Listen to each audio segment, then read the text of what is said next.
Exakt. Så. Det var fint. Det var bättre att få det där som bakgrund.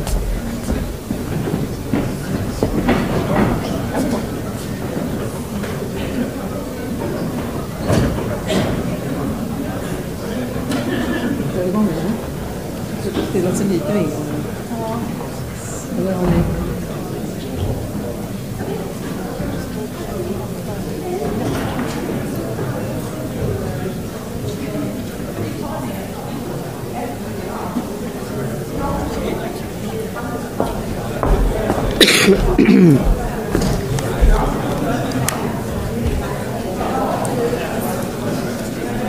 Okay. Good morning.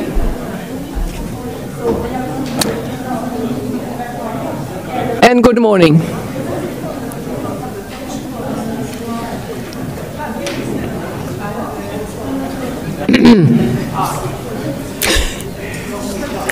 Okay.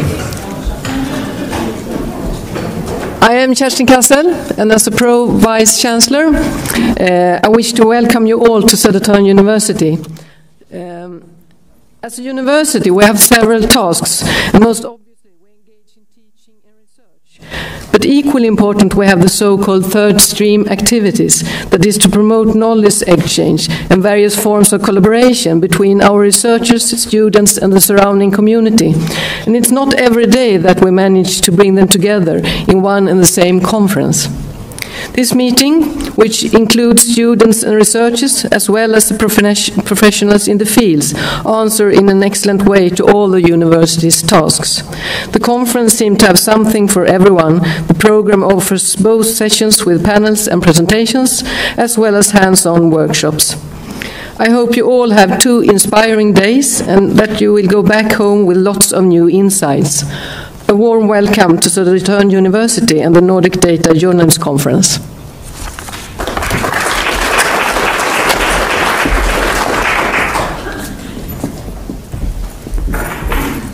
Thank you, Kerstin. On behalf of the team of the NODA 2018 team, we have Katarina Jämsby. Hello, everyone. Sanna Volny. Hello. And me, Malin Pika Edvardsson. We want to welcome you to this conference. If you have any questions during the conference, please come to us and ask your questions. And we also have Sara Eklund, who I think is outside, who is also very much engaged in all the practical details. So we'll do our best to make everything work fine. And then we have some practical issues. Yes. If you haven't been to the schedule will be found at the site, and you can also reach it through Shed, which you can download as an app for your phone. And if you have that app, you will see all the changes that will be made and all the rooms that you will have. And if you also log in to Shed, so you sign up, then you can download all the resources that are here. So all the speakers will upload their resources and you can download them from here, but you need to log in. And also, as you can see, there is 6 parallel tracks during the day, and there is not really a lunch time. So you have to grab your lunch when you choose to, and it's 2 hours for lunch. So it's 11:20 to 1:20. Yeah, I think that's about it. So then I think we could present the first session of today, and we're very, very happy to introduce the Swedish queen of data journalism, Helena Bengtsson.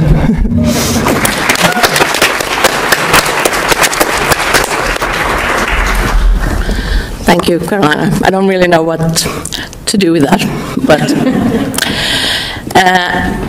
I'm going to talk quite briefly today about how to get into data journalism and why I think data journalism is a really important tool for journalists, and why it is an obvious tool, I would say. I would go so far to say that journalists who doesn't understand that they need to get on board with this will be left behind. That's my view.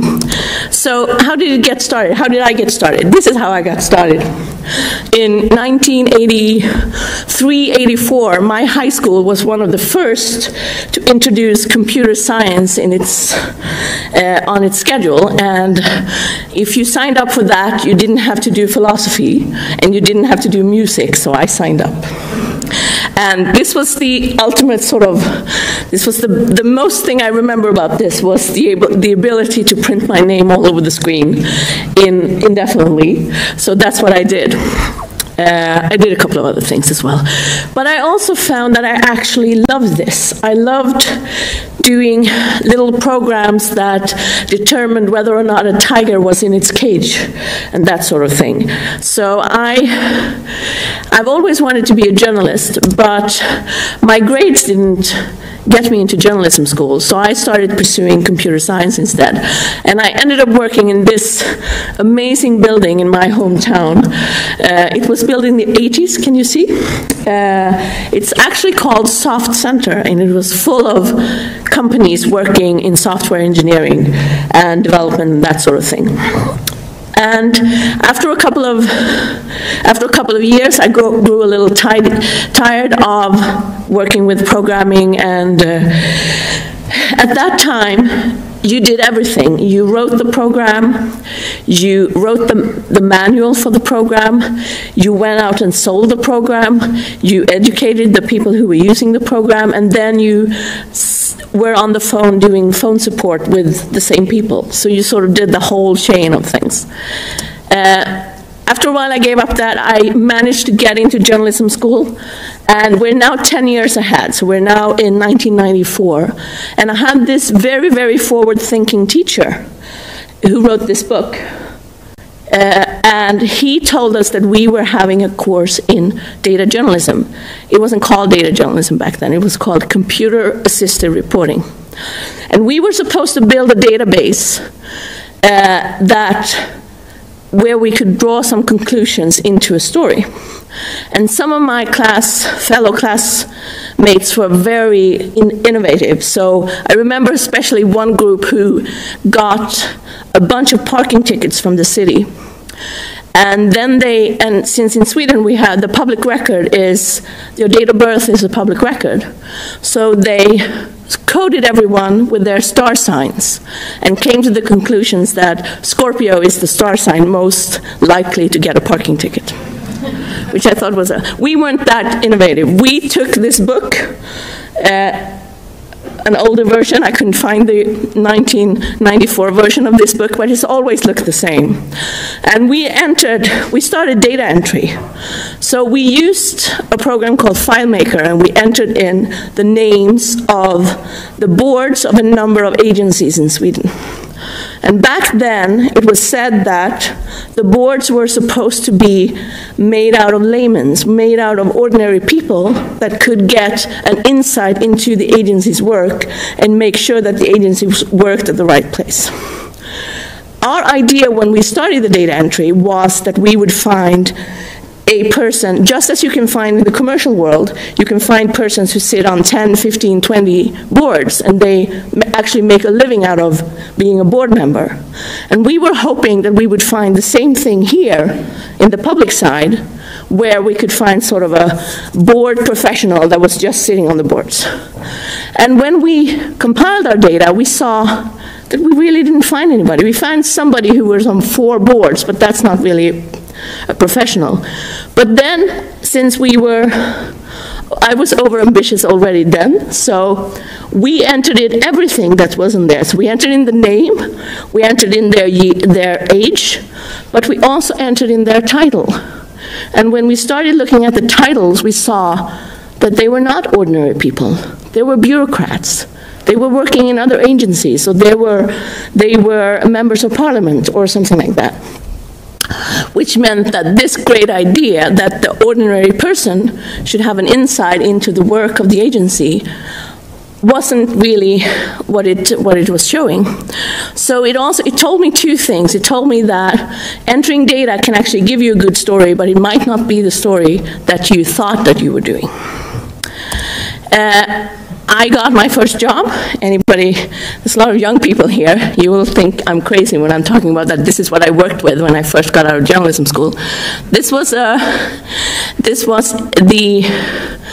investigative TV show at Swedish television.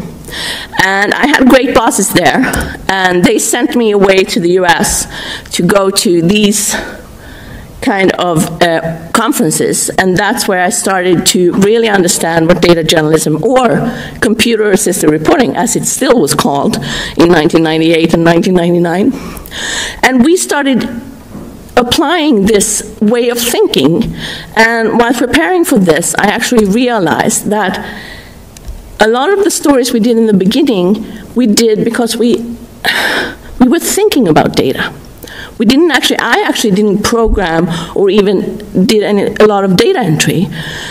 So for instance, we did a couple of huge stories where we asked our statistical agency to match teachers with crime records, and found a number of teachers. We didn't get the names of the teachers, of course. We only got statistical information out of it, but we found that a number of teachers had actually been to court and had a conviction of child abuse or even sexual harassment when it came to children. And they still were working as teachers. And this story, which was one of the first data stories we did, actually led to a law that now enables schools to check the criminal records of teachers. That is still valid today. We did a crazy story where we asked the police to give away their register or weapon licenses to the statistical agencies. I still think that we asked them the day before Christmas, if I remember correctly, and I think that it was a person who was filling in the position that said yes, otherwise they would never have given that data away. But the statistical agency matched the owners of weapon licenses with a database they had of people who had been to hospital for mental illnesses. And we did stories about how people with mental illnesses could have access to weapons and actually use them in a bad way. I also discovered the goodness of structuring. Just by using Excel or other spreadsheets to structure your data, you actually found patterns, and you could structure things like shell companies and so on. And one especially story that I didn't do, but a colleague of mine did, was that we wanted to look at farm subsidies. And the agency who, nowadays farm subsidies is a very open record and a very open data, but then the agency was a little reluctant to send us the data file. So what we did was that we asked them to sort the file, and we actually instructed the public servant how to do a sort in Excel. And once he had sorted the files on the ones that got the most money, we asked him to print the first 3 pages and then sent the first 3 pages to us, and did a whole hour of documentary out of those 3 pages. Working along, and thinking about this, I realized that data entry is actually one of my favorite things to do. So if we step forward another 10 years, we're now at 2004, there was these escapes from prison. There was a lot of experience. This was the most spectacular one. A very, very famous criminal escaped from prison in a quite spectacular way. So we said, let's look about this. And we made a public records request, and we asked for all the escapes from prisons that had happened the last year and a half. And they were only 30, I think there were 37 of them. So when I said, let's put this into Excel, my colleagues looked at me and said, oh, you and your Excel, why can't we just read them? There's only 37 papers. Why can't we just read them and do the journalism from that? And I said, okay, I'm going to put it into a spreadsheet. And by putting this into a spreadsheet, when you start thinking about structuring something that is not structured to the start, when it is actually a text, a report with text, one thing that it does is that you find the holes in the data. We found out that the prisons sometimes didn't know when the refugees had escaped. They didn't know when they were discovered. They didn't know whether or not they had a cell phone, which in this time was very much a thing, because this guy, Tony Olsson, he had 3 cell phones in his prison cell, which of course was not allowed. So when we put the data together, this is the actual file, as you can see, Excel 2003, and for those of you who can understand Swedish, you can see that one of the things that we all of a sudden saw, the pattern that we saw, was that a lot of the prisoners had used a clipping tool to get out of prison. And when we got into this and started doing our reporting, we realized that they actually sometimes even had asked for and gotten the tool to cut open the fence and escape from prison. So that, of course, became our story of this thing. So I started thinking back about the stories we'd done with entering data, and I remember doing a story where we looked at luxury cars, for instance. There was a group of people who had found out that if you went to a car company and you said, I want to buy this Mercedes or this BMW or this Audi or this expensive car, but I'm moving to Norway, so could you sell me this car without the VAT? And that's a perfectly legal thing. If I'm about to move to Norway, I am allowed to buy a car and then sort of export it to Norway right away. They had done this very systematically, and the tricky thing was that the cars, of course, when they were taken out for export, they lost their registration number. But in the database that we had over car ownership, the motor number was, the number that is actually printed on the motor was registered. So by using those numbers, I could follow the cars when they allegedly went to Norway, and then about 6 months later, or 3 months later, all of a sudden came back when somebody, usually the same person, said, oh, by the way, I've moved back. And of course, they never moved the cars to Norway. They just sort of drove them around and then came back. And the systematic thing that we could, when we could use that motor number and sort of see, and I still remember, at that time, I was still color coding my data sheet. I don't do that anymore, but I was there. And I had used one color for one specific company that was selling cars, car salesman. And we saw that company came again and again and again and again. And although we never could prove it, my thought was that, of course, the car company was in on it as well. We did inspection records from slaughterhouses. That was an interesting story because I passed by a reporter's desk and I said, what are you working on? And she said, I'm working on this slaughterhouse story and I have great pictures, but I don't really know what to do with it. And I said, what's this pile of paper? Oh, she said, I asked for all the inspection records, but I have no clue what to do with them. Let me take them from you and let me put them in the database. And by putting them in the database, all of a sudden we had a story about how one slaughterhouse after another failed their inspections, and there were horrible notes in those inspections about how they didn't clean up after the slaughters, and how sort of old, without being too gruesome, you can probably imagine things that we don't want when people are, when animals are slaughtered.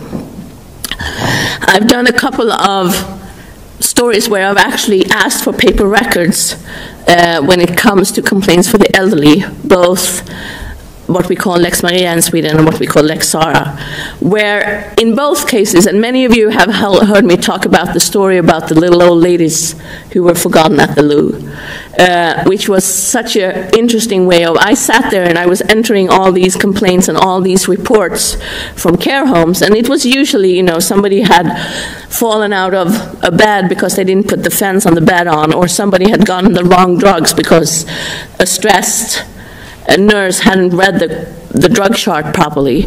But then all of a sudden I came across these little stories about usually a woman who was put into the toilet and then forgotten about. And that was sort of a heartbreaking thing for me to think about this usually confused little old ladies who were put on the loo and then sat there for 2 hours, for 4 hours, for 6 hours. So that actually became a big part of the story. And if we come up to recent times, I've used this method a couple of more times. For instance, when we did Panama Papers. And Panama Papers and also Paradise Papers are great stories, of course. They're amazing stories. They are the stories of this decade, I think, when so many journalists come together. They're not great data journalism stories, though. Anybody who tells you that, they're not, because it's so unstructured. The data is so unstructured. The data is just piles and piles of different kinds of papers. So when a data journalist comes into this, she gets a little bit confused and thinks about how can she do this. So I'm going to show you.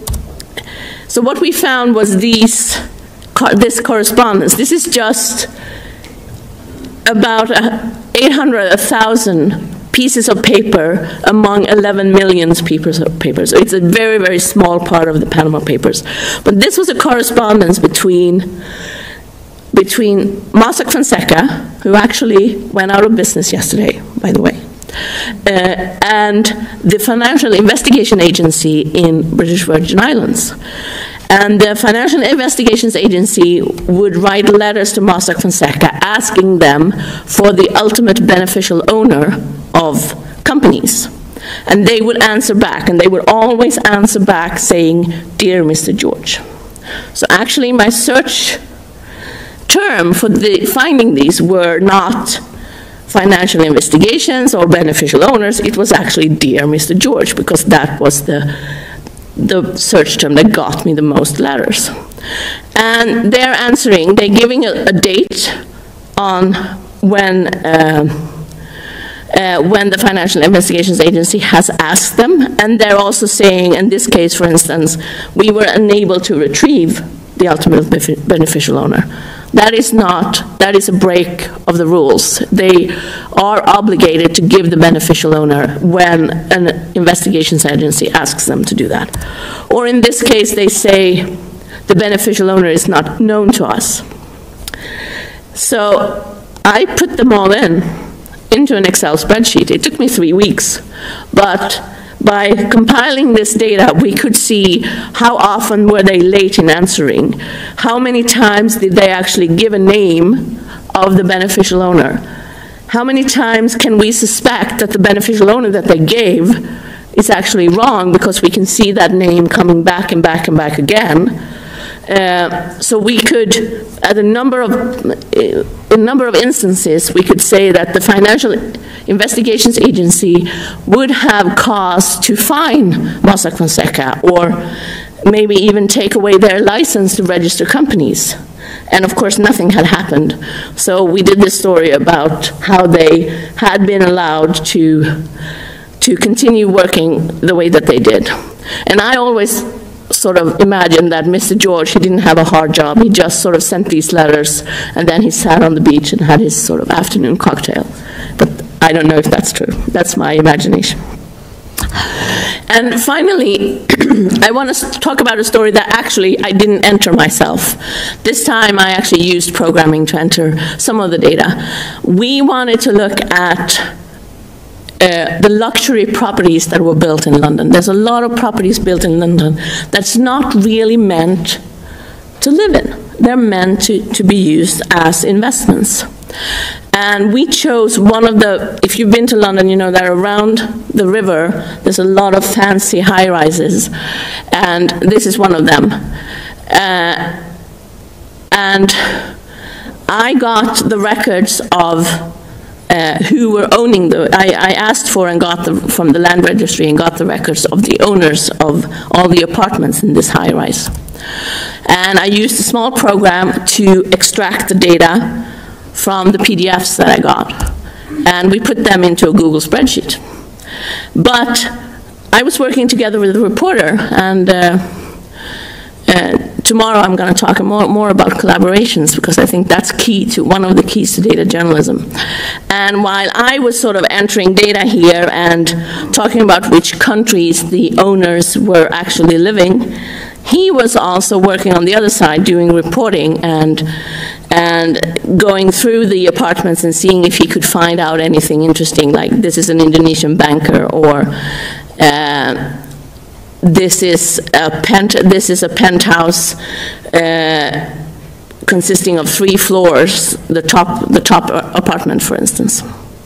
And we made this story about the St. George's Wharf Tower. And as you can see, the data is actually in the chart, whereas we concentrated on the people living there. And what happened, among a lot of things, were also that the biggest compliment that you can get as a British journalist, which is that the Daily Mail rewrites you the next day. And they had, of course, a better headline than us. They called it the Tower of Greed. But in all, this is our text, and somewhere in the 7th or 8th paragraph it says, according to The Guardian, I think, if I read it properly. And I think that what this sort of, I've been trying to tell you is that having a data journalistic mindset, whether you think about data and ask somebody else to do actually the hard work of matching data, or you do a simple thing like data entry. Today and tomorrow in this conference, you're going to see and you're going to learn a lot of advanced methods. And I say they have a huge part of data journalism, to be able to program, to be able to use maps, to be able to do relational database or complicated formulas in Excel. All that is part of data journalism. But the most important thing is actually to having that mindset, to think structurally, to think about data when you're thinking about your journalistic stories. And a couple of the benefits is, of course, that you find your own angle. You don't have to rely on a press release or a report that somebody else has done. And you can change your angle. If you go out, you do some reporting, you come back and say, well, actually, the people I interviewed said this and this and this. You can go back to your data, you can ask new questions to your data, and by doing that, you can find a new angle. You can also start your reporting on another level. You're able to ask different questions to people because you're already filled in on the subject matter. And instead of just having somebody call you up and said, at my street, it's horrible, we have X, Y, and Z, and you go out and you interview that person. By having the data, by having locations or people or case studies, you can actually choose your case studies systematically and go to the location that is more representative of the story that you're doing, or find more people. And the biggest benefit is, of course, that you usually are the only one with the story. You can do your own journalism. You don't have to rely on being first when a press release is released. Thank you very much.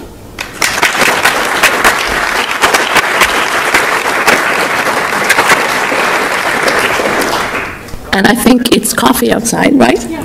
So we'll be back at 20 past to listen to Fergus.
happening at the same time. Great. We'll try to do that. So. Yeah, that's no problem. Yeah.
some of you might think or might thought that this would be a presentation by Derek Wallace.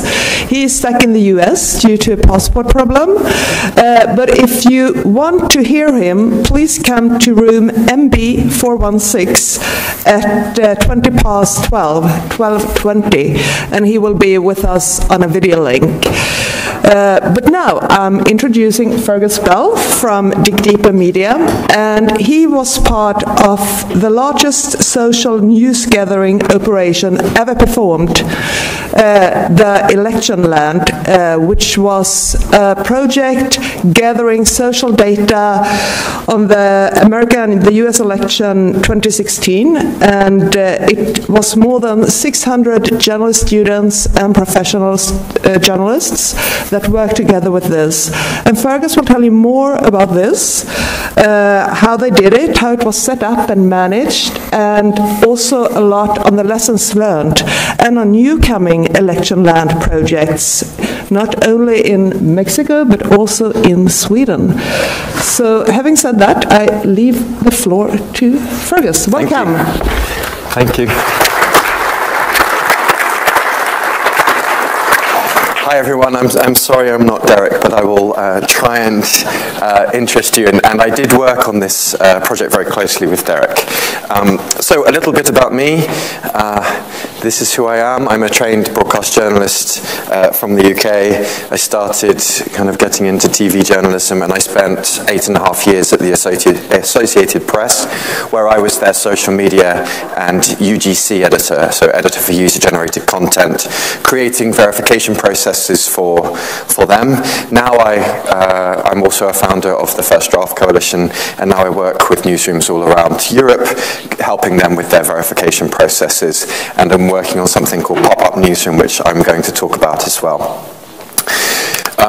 You're welcome to take pictures. There's going to be a few charts, but I can share afterwards as well. I will upload the key elements to the site. So, Election Land. Election Land was the biggest social news gathering operation that we've ever run. It's a unique project because you couldn't rehearse for it. It was purely focused on election day. There are quite a few things that now we've been thinking about misinformation and potential interference from other countries in that election. Before election day in 2016, we were actually more worried about what was going to happen on the day itself, because there were hundreds of, well, in every single state, there were different ways of voting. People had changes to the way that they were voting, and we were particularly worried that there were going to be people who weren't going to be able to vote. So we brought together technology and editorial innovation in order to identify issues at voting stations and verify and report it out quick enough to try and fix it before polls closed so that people could still vote. It was designed to gather any evidence that would prevent people from voting or fraud. And there were certain things that we identified as target indicators. So long lines, machine breakdowns, increase in provisional ballots, fraudulent voting, polling stations being moved. Now, a long line doesn't mean that there's a problem voting. It doesn't necessarily mean that electoral or voting fraud is taking place. It might be that a machine that's been locked away for 2 years or 4 years in between elections is a bit slow to start up, and it needs calibrating, and that's slowing it down. Also, in the morning, people vote before they go to work, and they rush home to vote when they get home from work. There was one other element that made this project particularly relevant, although we'd already started the planning, and it's this guy who started to talk about how the only way he could possibly lose was via cheating. And so we decided that we needed to step up, but that also in the history of covering these elections, no single newsroom, no single operation had ever been in a position to give the national story. And to do it in real time with enough to be able to make the difference between people voting or not being able to vote. So we assembled a coalition operation, much like the Avengers. All of us had different expertise. So I was focusing on a social news gathering part. ProPublica were focusing on the data. Google News Lab we worked directly with. So we had access to their kind of project management, but also their trends data, and the CUNY School of Journalism. So I'm going to talk you how we did it through the social media news gathering. And it kind of leads on from what we started talking about today around, I was not dealing with structured data, but we were trying to turn the incoming information that we were getting from social media into something that was structured, that could be reported out. So, there will be a nice diagram that sets all of this out in a moment, but we essentially had these different desks set out in the newsroom. We had the feeders who were responsible for all of the social media news gathering and doing the verification, and that's what I was in charge of. So there were 650 students in 13 different locations, all working on this in election day. And if you know anything about American universities and their facilities, I mean, they are better than most newsrooms. So we also had a team of elite feeders who were made up of first draft founding members, and we were kind of doing the more advanced verification, but managing things throughout the day. I was the boss of this team as well. That's me, being the boss. It was important to remind people that I was the boss that day as well, so I'm still in the habit of doing so. We also had catchers, so professional journalists who were experienced in election reporting, who were able to monitor the data, the information that the feeders were giving them. And they were also responsible for liaising with the reporters who were out in the field to start getting them moving to polling stations as quickly as possible, and they were feeding the national story. The national desk was mainly staffed by ProPublica, but there were also reporters from the New York Times and other places, and they were reporting this national picture, as well as speaking to, we had a camera station set up so that the news networks could do hits throughout the day when there's not much else to report. We had an outreach desk, so that was social media, but they were actually handling the Facebook pages and bringing in the comments and any tips from there. And then we had an expert desk, because there was a lot, and these were apparently the people that you would need to be your experts on an election project. These were those 4 people. And so we were able to ask them any questions at any time, and that was incredibly useful.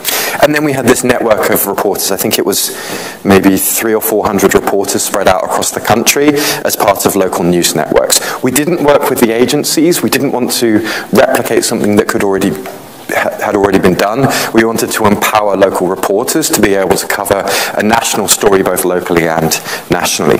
So how did we do the feeder operation? Well, we had to make it manageable. So, and this is where ProPublica really came in with the election data that they were able to crunch before. So we looked at all of the problems from the previous election that had been reported around voter issues. And then we needed to create an even distribution amongst the kind of satellite newsrooms that were going to be doing the monitoring. So we then split the number of reports from previous elections into specific areas in order to manage that coverage. So Florida ended up being an area in itself, because we had a university in Florida, and they also had enough problems going around to just be covered by one school. And you can see it also got a little bit dense up here. There are some gaps for Oregon, Washington State and Oregon, and whatever this one, Colorado is, because they do postal voting and do not actually turn up on the day, although it turns out they do a little bit turn up on the day, and that was an interesting thing that we had to quickly plan for. Oh, by the way, we only started planning this in the July or August, and the election was in November, so it was pretty ambitious. This is the first of many workflows you're about to see. I'm a little bit obsessed with workflows, but that's because all of the verification work that I've done it's been really important to map out all of the processes so that people follow all of the processes. And when you've got 1,000 people working on a project on one day with no rehearsal. Everything has to be mapped out and planned. I'm going to come back to this later, but essentially the feeders are on the left, those were the journalists. We also mapped out the technology that we were using. The catchers were the professional journalists who were analysing the data. So we had them looking at maybe one catcher or two catchers looking at the East Coast states and managing that. If they saw a pattern around early voting, they could then pass that on to the people covering the West, the states that were opening across the country, to say, hey, look out for this, or actually this isn't a problem, we've seen it in the other states, you should expect that. They would then be able to speak to the reporters, and we used something called Check in order to log all of the claims, all of the pieces of social media, in order for it to be verified. I'm going too fast. They would then report things to the national desk, who would start writing the stories, and we could speak to the experts, and then it went out into the studios. And really importantly, there were people organising pizza for the newsroom, because you can't have 250 journalists in the newsroom on election day without an ample supply of pizza. We also needed to create data around search terms. We needed to create complex search strings in order to monitor any possible phrases that could emerge around voting issues, around intimidation, around machine issues. The lists were a lot more extensive than this. This was a screenshot taken on the first day of training as an example, but we created incredibly long lists and all the different variations of everything you're seeing up here and beyond. Now, with 650 students who were monitoring the election across the entire country with millions and millions of people voting, that 650 people sounds a lot, but that's not very many people when you're covering an entire country. So we had to give every single person a geographical area within their state or within that region that I showed you to monitor. And there was absolutely no room for someone to cross over or monitor a different area, and so we needed to make sure that every single person was monitoring the area that they needed to monitor. And to do that, we standardized their dashboards and their monitoring systems, and because we were told it was unreasonable to ask students to work for 20 hours straight on election day, we understood that some of them would be going home and it would be taken over by others. So we had to these stations had to be set up so that if you went home and someone else came in, they could just sit down at the terminal and continue the monitoring and not miss anything. So we had to tell them even how to set up their Chrome browsers. So on one tab they would have Facebook Live Map, and another one it would be Facebook Search, Instagram Search, YouTube Search, Google Maps, Intel Techniques, which I'm going to talk about in my session later, Check, which was this tool for verification, and Twitter. We went even further, and we said in TweetDeck, because Twitter is used a lot more than it is in the Nordics, in the US, you need to have these exact columns set up, monitoring these exact issues. And we're not even going to just tell you to come up with your own search strings. We're going to use all of these crowdsourced terms that we used in the boot camp training and in the 3 months that we had to plan this to create the search strings that every single person needs to monitor. The only difference is that you're going to put a geofence around it in order to make sure that you're focusing on your geographic area. Beyond that, you can do whatever you like. You can do student projects in your newsroom, you can go and look in other places. If you want to dive into the mess that is Reddit, or you want to go on other social networks, you can do that. But as a minimum, if you want to be involved in this project, you have to do this, because this is the way that we know that we can capture as much as possible. We also used this tool called Check. So Check is designed by non-profit organization Medan in California, and when we brought them into the project, they were like, yeah, look, we would be really keen to do that. They're also part of First Draft. But the project, as it grew and grew and grew, they had a little bit of a panic, and they had to rebuild Check from the ground up in time for election day.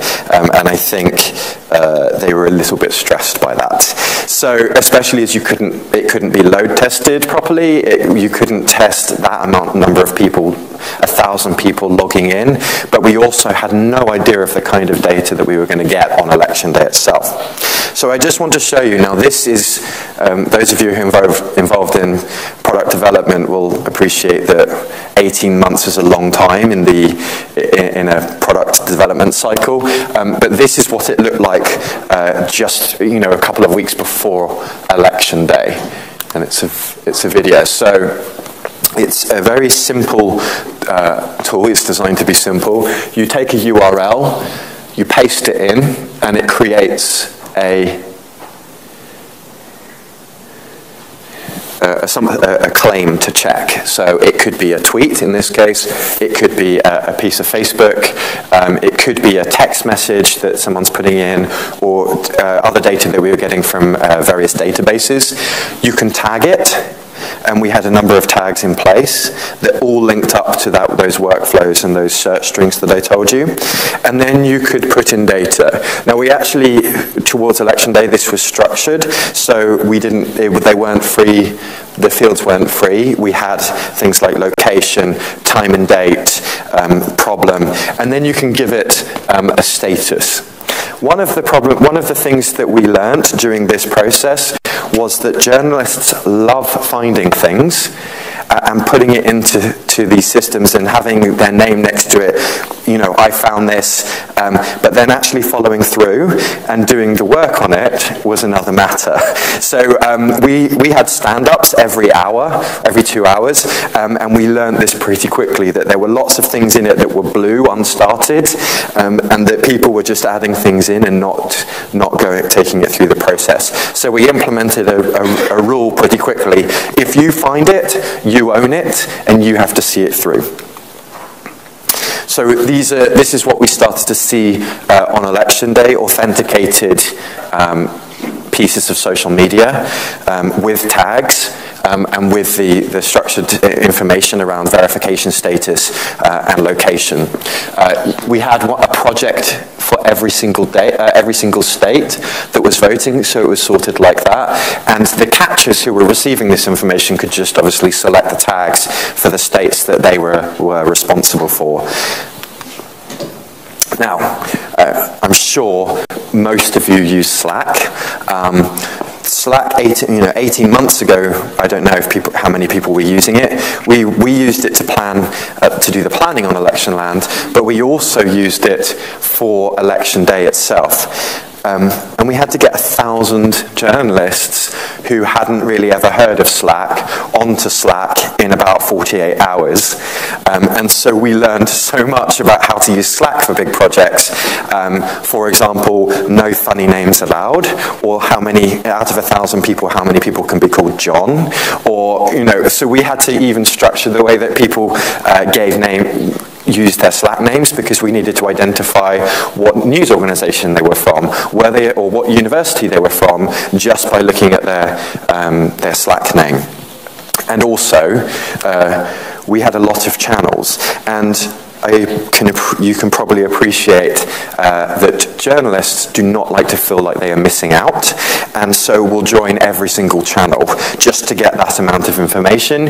We had to kind of say, you're welcome to do that, but with 203 channels, it's going to be quite a lot. So we had those 203 channels were broken down. There were some organizational ones, but then we had one for feeders to be able to speak to catchers, so the students to be able to speak to the journalists who were analyzing their data in order to chat about certain things that they might have seen, or to say, hey, stop posting pictures of long lines, it's not a voter fraud issue until it's the end of the day.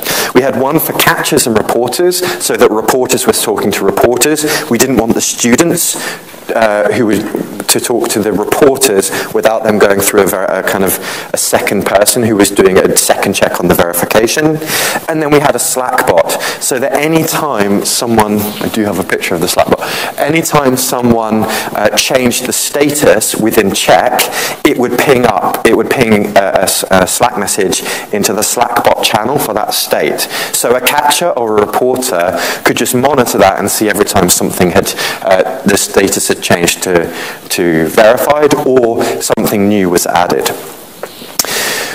After Election Land, we were also able to start pulling the data out of Czech, and this is one of the preliminary things that's been worked on. I think the problem is that, you know, these projects, they get funded, but you don't have the time afterwards to necessarily do the analysis on the data, and that wasn't the main focus of this project. So it's been very much in people's spare time, pulling the data out of Czech and starting to map the incidents. So this is just Pennsylvania, because that was one of the key states where some of the problems we've started trying to map those problems, I guess, for the next election. Did it work? Yes, it did work. We processed 1,200 social media claims on that day, and that means that those are the ones that went through the entire verification process. But we obviously saw and processed a lot more that didn't actually meet the criteria for going through verification. It generated 300 stories across the country. That's the national story. That's also the stories from the reporter networks. And we found no indications of widespread voter fraud, which was... If there had been any kind of widespread voter fraud, this project would have found it. So that was Election Land. That was 18 months ago. We learned a lot of lessons about that, and we've tried to take those lessons and turn it into something else. Just before, actually, we were invited to participate in Election Land, myself and one of the other, and Midan, the people who make Czech, were talking about how we could create a new way of covering projects collaboratively. So Election Land, from Election Land, we built... Well, not from Election Land, but we built pop-up newsrooms side by side. But we learned a lot of lessons from Election Land, which we tried to take into this project. So it's myself and Midan. We worked on Election Land and the next project, Documenting Hate, which was also a project with ProPublica, tracking hate crime starting the day after the election.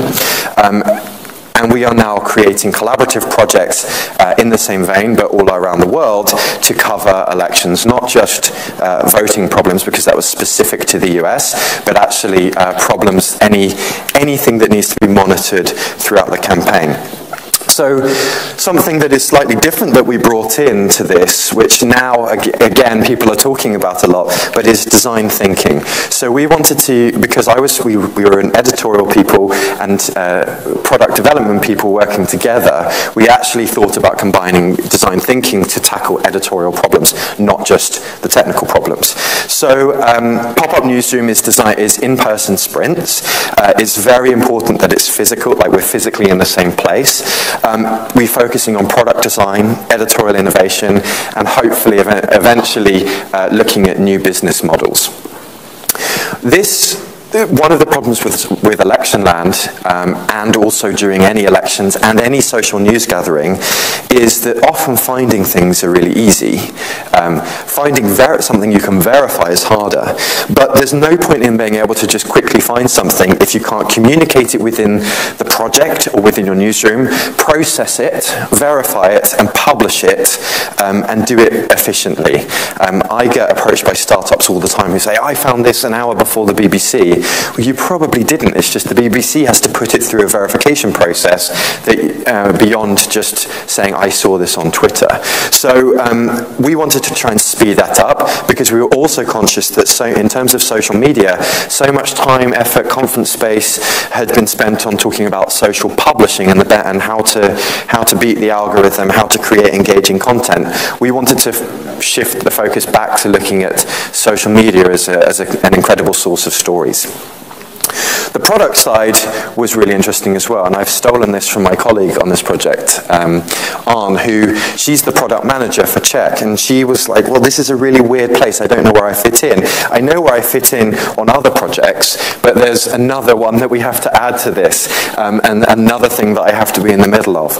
But this understanding really helped. So we've now built some of these projects, these collaborative journalism projects, and it was nice to hear the word collaboration at the beginning, because I really think that collaborative journalism projects are also the way forward. I also think using something like design thinking to design the projects is going to be pretty useful. So for those of you who may not be that familiar with design thinking, I'm not a trained design thinker, but my colleagues who have been working on this are, and they've been teaching me as we go along, and we've been teaching the project participants as we go along. So we start all of our projects with these statement starters. How might we, and in what ways might we?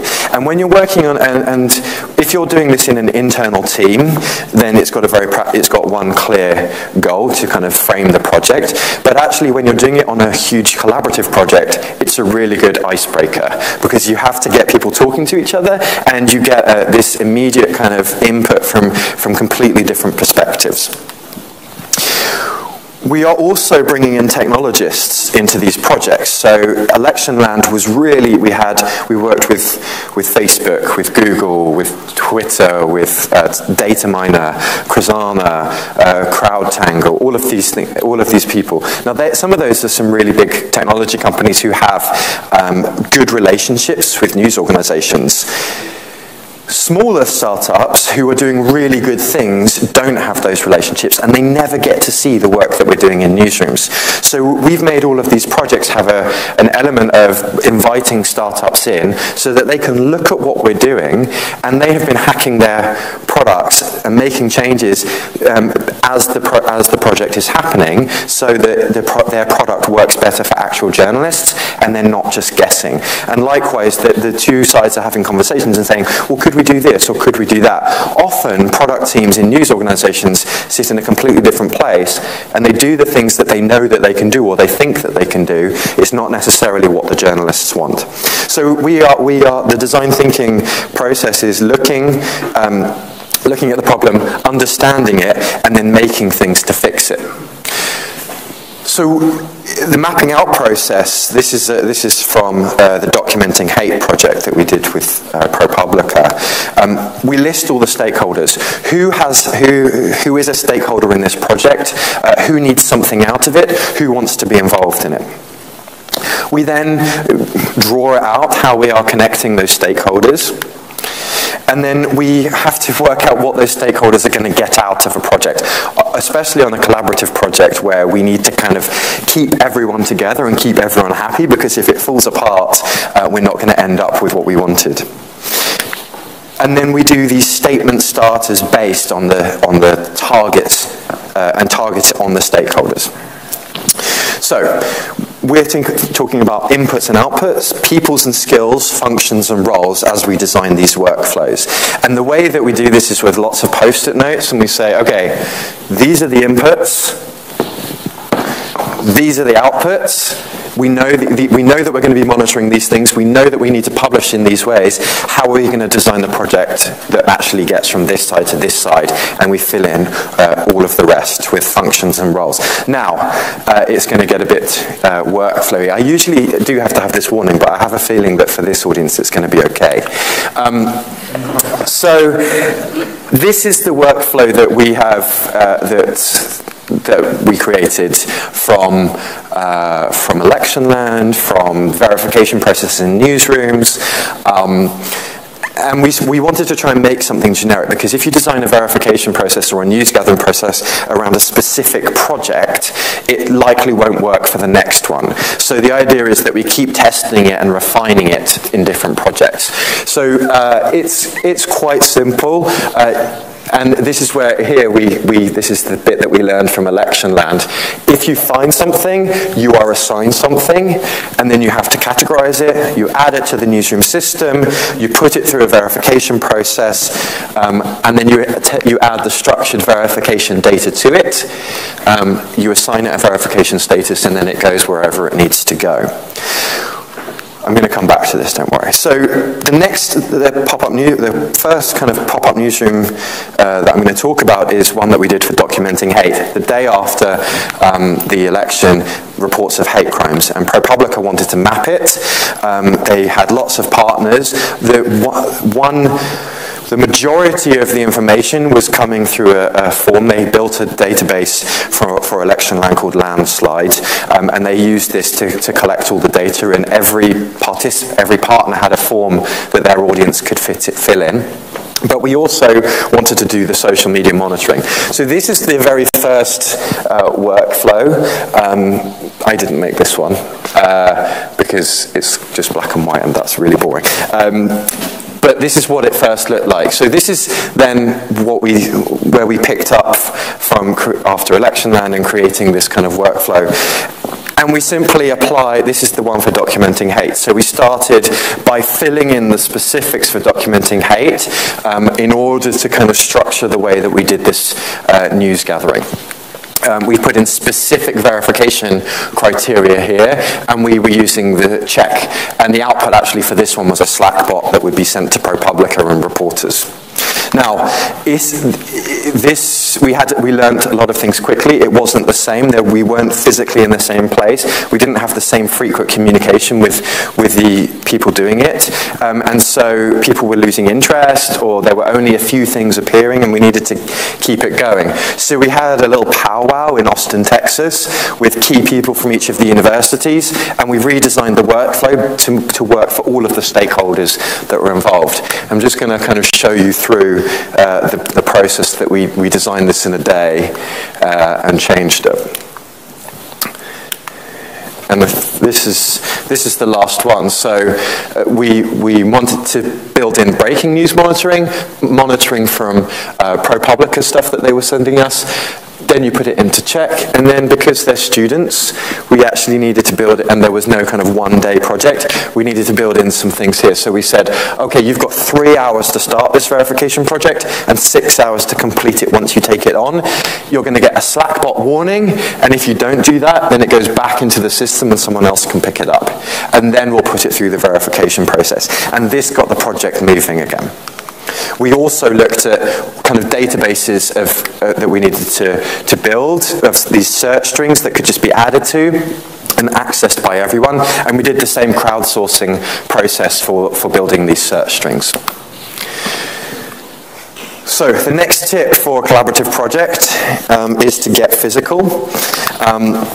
And design the physical and digital space together. So I'm going to just take you back briefly to Electionland, where we met in New York to design the workflow for this social news gathering and the digital side of it.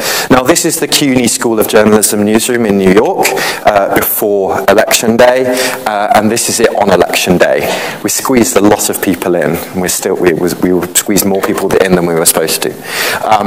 But it was pretty insane.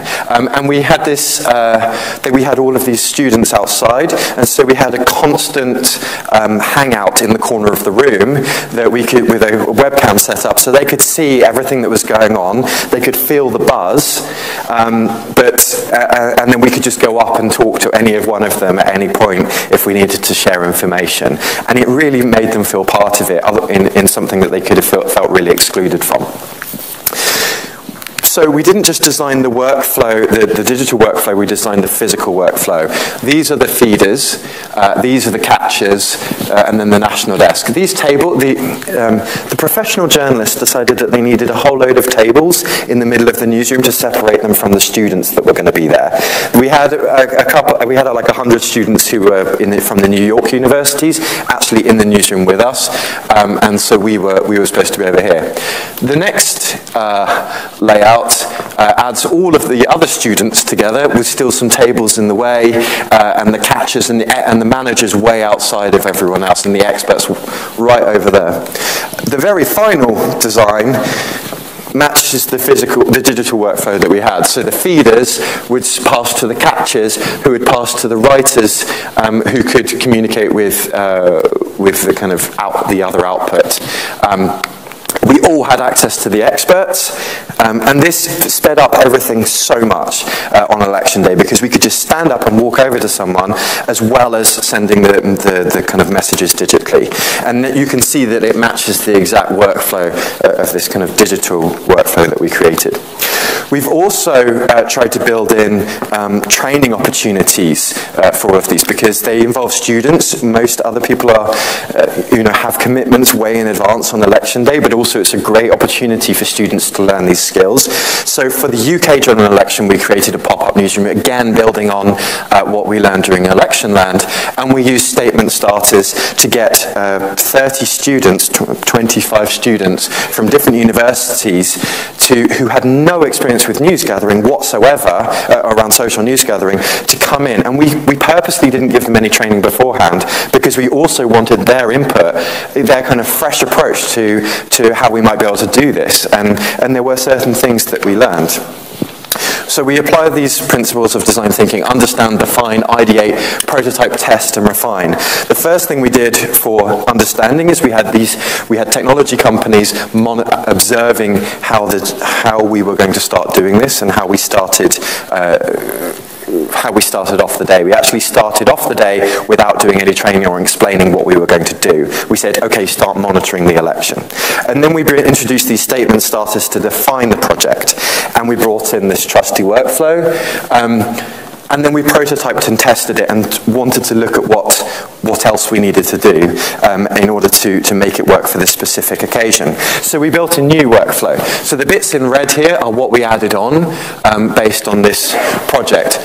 Snapchat in the UK election was important, but we had no way of capturing it. We actually we were in a lecture hall with one of those overhead projectors. So we kind of thought, well, if someone gets a Snapchat on their phone, we should, before we open it, we will put it under the overhead projector, play it, and then everyone in the room can see it. And log it before it disappears. And then one of the tech guys from the startup said, well, actually, we've got a tool to capture it, so you don't need to do that. But we didn't know that until we'd had that conversation. We also had little groups monitoring different things, and there was no coordination. And we empowered one of the students on each of these desks to be the editor in charge of that desk. And all of a sudden, we started getting things. These students knew nothing about social news gathering at the beginning of the day, and by the end of the day, they'd broken stories for The Guardian, which was really impressive. We're now focusing on other election projects using these exact same things. We are going to be doing one here in Sweden. We've already got some people involved. If you are not involved in an election project and you would like to be for the elections in September, then come and find me, and the process of applying is, do you want to do it? Yes. Okay then. So just come to me and we'll do it. And then we haven't really talked about this publicly yet, but we just launched a project in Mexico this week. And we thought Electionland was big. Mexico is even bigger. It's kind of taken off, and we didn't really know it was going to be this big. So I'm just going to use my last 2 minutes to tell you, 2 minutes to tell you what it is. The campaign is going to be pretty momentous in Mexico. It's a really important election, and so we decided to go big. So we've got AJ Plus are the main video partners, Animal Politico, who are really good at verification and kind of, I think they do a lot of data stuff as well, are the editorial partners. We have helped design it, and then we're getting support from Google and Facebook and others. In fact, we've got 60 partners now, and it covers most of the Mexican media, and people are now, since we launched on Monday, we're getting emails every single day asking if other people can join us. We've also got technology partners. I mean, it's pretty insane. Last week in Mexico, so it launched on Sunday or Monday. Last week, we did training for a lot of the journalists in the newsroom, and we used these processes that I've just told you about. And it made the cover of Newsweek Español as the training was going on. I'm kind of gushing about it. It's amazing that this happened. Of course, we designed lovely looking workflows to try and make it happen and explain to a whole load of people, 60 partners, how we were going to do this. This is still in progress. We didn't start full with like 100% capacity. We're building up and introducing new technologies as we build up up over the campaign and into election day. I took this last night. In 4 days, we got 57.4 thousand followers from 0. And actually, that's out of date already now. I think it's over 60,000. So in 4 days, we've got 5.3 million impressions, 60,000 followers, 125,000 page visits, and out of 38 Facebook posts, we've got 1.1 million. We've got a reach of 1.1 million. Now, I'm not like a figures guy on this stuff, but I think that might be quite good. We've also now I asked the team who are doing this, and they sent me these really complex fact checks, which are all in Spanish. So I'm going to really apologise that I haven't shown this, but we've already done lots of fact checks and debunks. This is one of them. There was there was something going around that was actually a New York Times poll that was, and we fact checked it. It came out that actually this was not a poll that the New York Times had done, and we published it. And the New York Times thanked us on Twitter straight away for debunking this rumour. We're also creating these videos in the AJ Plus style to quickly and to very clearly visually say that these claims are false as and when we do them. And we're learning in a few days how closely we have to guard the branding around this to make sure that, and only have 2 accounts that are sharing the information, so that other people don't just take the logo or branding and it gets We're sending people that have lots of problems. It just goes over and over again. Obviously, it's designed for the Facebook feed, so you don't actually need the audio. And then finally, why not try and aim higher? So, because it's fun if it's difficult. So we're now kind of thinking about how we build on things like election land, and we iterate across all of the elections that are coming up over the next couple of years, taking us up to 2020. And I just pulled this together outside, so I'm sorry it's not very githy or exciting, but what we want to do is take it to the next step. So the technology has finally caught up with some of the things that we want to do. There are people who have phones who are recording speeches at every single stump speech, every single rally. We want to capture that, and we want to transcribe those speeches, and we want to connect them to a candidate's campaign record so that we can fact check the candidates against themselves by pulling in this speech data and having it in text form, and I guess entering it into spreadsheets and starting to analyse it. We want to build the most complete record of a candidate's remarks so that they can't ever kind of go back on these things.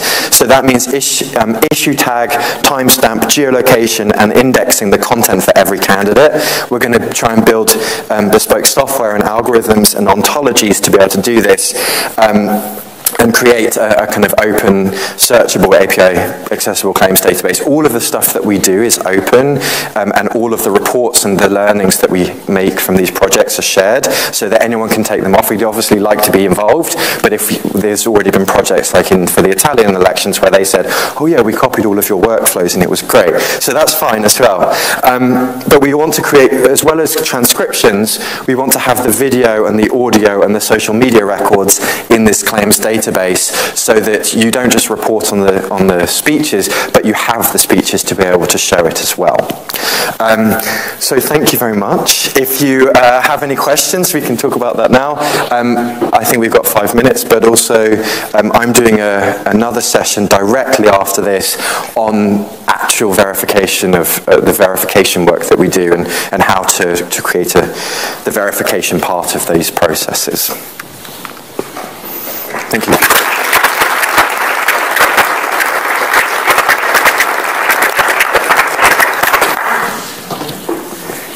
Thank you, Fergus. I just want to tell everyone that lunch will be served in 10 minutes or so, and then for 2 hours. So grab your lunch whenever you feel like it. And are there any questions for Fergus? Yes? Shout loud. I'll repeat the question back. So yeah. In Europe, we have the GDPR coming very soon. And how do you think this is going to affect how you collect data in Europe on personal level for candidates? I mean, some of us aren't going to be in Europe for much longer, so that's not, no, we're not going to talk about that. I don't know, someone else raised this for me the other day. Sorry, I can't remember the acronym. GDPR. So GDPR is coming to Europe. How is that going to affect the way that we collect this data? I guess we're going to have to think about it a lot. We are going to do these projects in India as well, and the US. So there are going to be some things that we can do in some places and some things we can do in others. I guess we will need to make sure that we work with a partner that can help us manage it in a way that's compliant and compatible. I hadn't thought about that yet, so thank you. I just want to add that there will be a session on GDPR. GDPR, sorry. As well. I don't have the time, but find it in Skadand. Any other questions?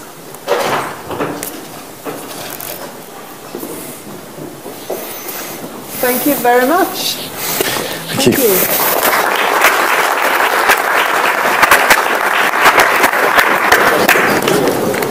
So I'll guide you through. Yeah, thank you.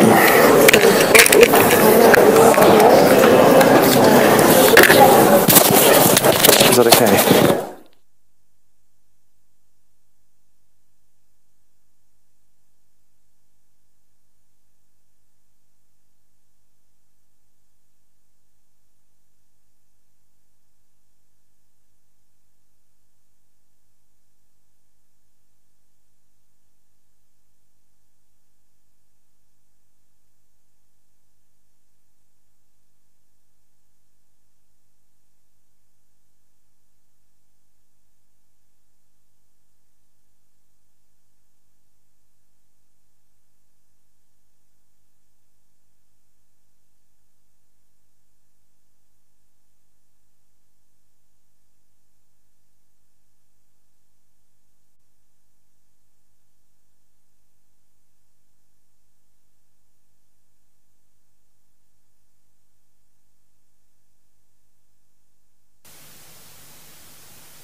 Yet again, I was here already in 2014 when the first NODA was here at Södertörn University.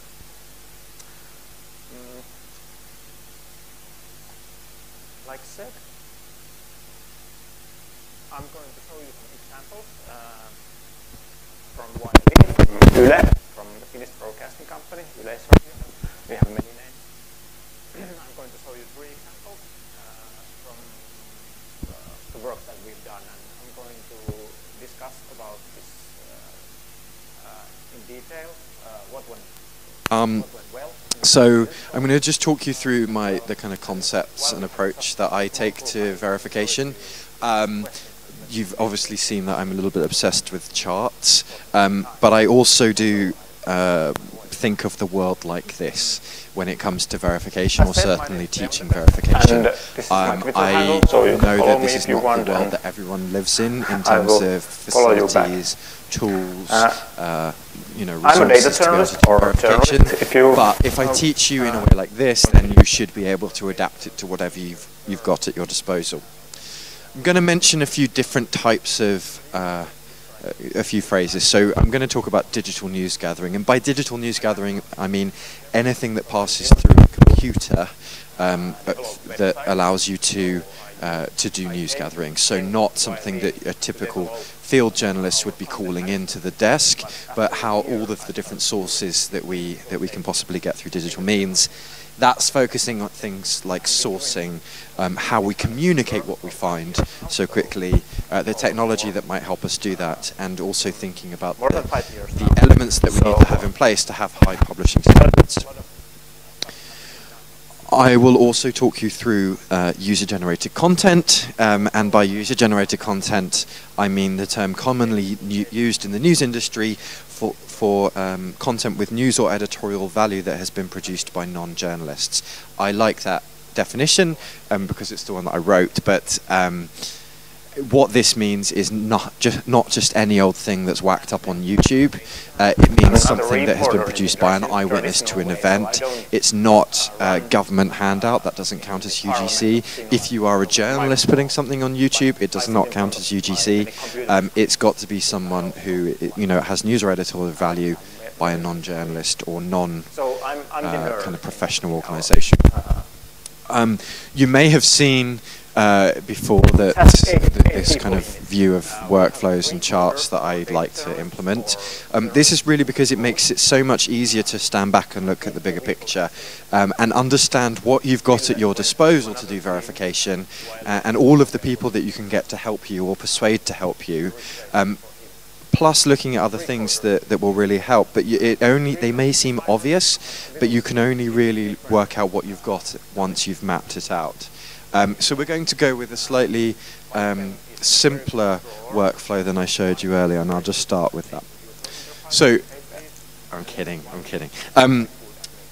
So this is the more simple workflow. You obviously saw the more advanced one before, but this specifically is the verification process. So news breaks. You are monitoring for news. You have a system for monitoring news, just like you would have monitored the news agencies. Once your monitoring picks something up to say this is happening, you're then going and searching and discovering content. Up until that point, everything is unverified. You then need to say, okay, if I'm going to do something with it, it needs to go through a verification process. And so in the thing that I showed you earlier, that's where it would all go off here with various points on it. You're then going to need sign-off. And now in lots of news organizations, social media is still counted as this, like, well, it's a thing that we don't really need to treat in the same way as we treat everything else that we do, and it's quick and fast and we can't really verify it. Well, you can verify it, and it doesn't have to be quick and fast, but you always need someone to double-check your own verification. Just like it's pretty hard to edit your own stories and see your own mistakes, you need someone to double-check that the case that you've made for verification is accurate. You also need to turn it into a story. There is no point in using this stuff in the same format that other people can see it on social media if you don't turn it into a piece of journalism. People are coming to you to make sense of what they're seeing on social media, and that is and so this is where where we keep our jobs, basically. If you're going to be embedding something, you don't need permission. If you're going to be broadcasting or publishing it, you do. Sometimes that is news. Where there would be one journalist, one coder, and one graphic designer. It can be also one journalist, one graphic designer, or any kind of team. But we form this mini question of the audience. And we work together. What are the different types of social signals that might alert someone to breaking news? So the first example would be a photo shared on Twitter. What might another one be? Please shout out. I will repeat it so the room can hear. I'm very good at waiting. I know that you use social media, so I know that you would have seen a piece of social media, and I'm just asking for the name of something that you might see. A photo shared on Twitter would be one, a comment on Facebook would be another. So that means that the content or the stories that we make, I'll start asking around the room.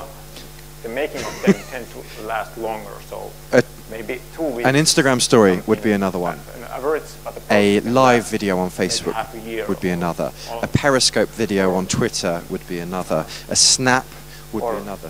We have to start thinking, when we're doing social monitoring, we have to start thinking about these specific things, because different events will appear in different places, different age groups will share in different places, different types of story will emerge on all of these different platforms, and we just have to start listing them out to work out where we need to look. Otherwise we'll forget, or we'll miss it, or just not even consider it when we're under that pressure of news. There are obviously a lot more out there, but the other thing you need to think about is who would be sharing and on what platform at this time. So if it is I don't know, a Little Mix or Justin Bieber concert, then it's likely to be shared on something like Snapchat, or maybe even privately, or on a concert. Then it's probably going to be shared on Facebook, because that's where slightly older people tend to congregate these days.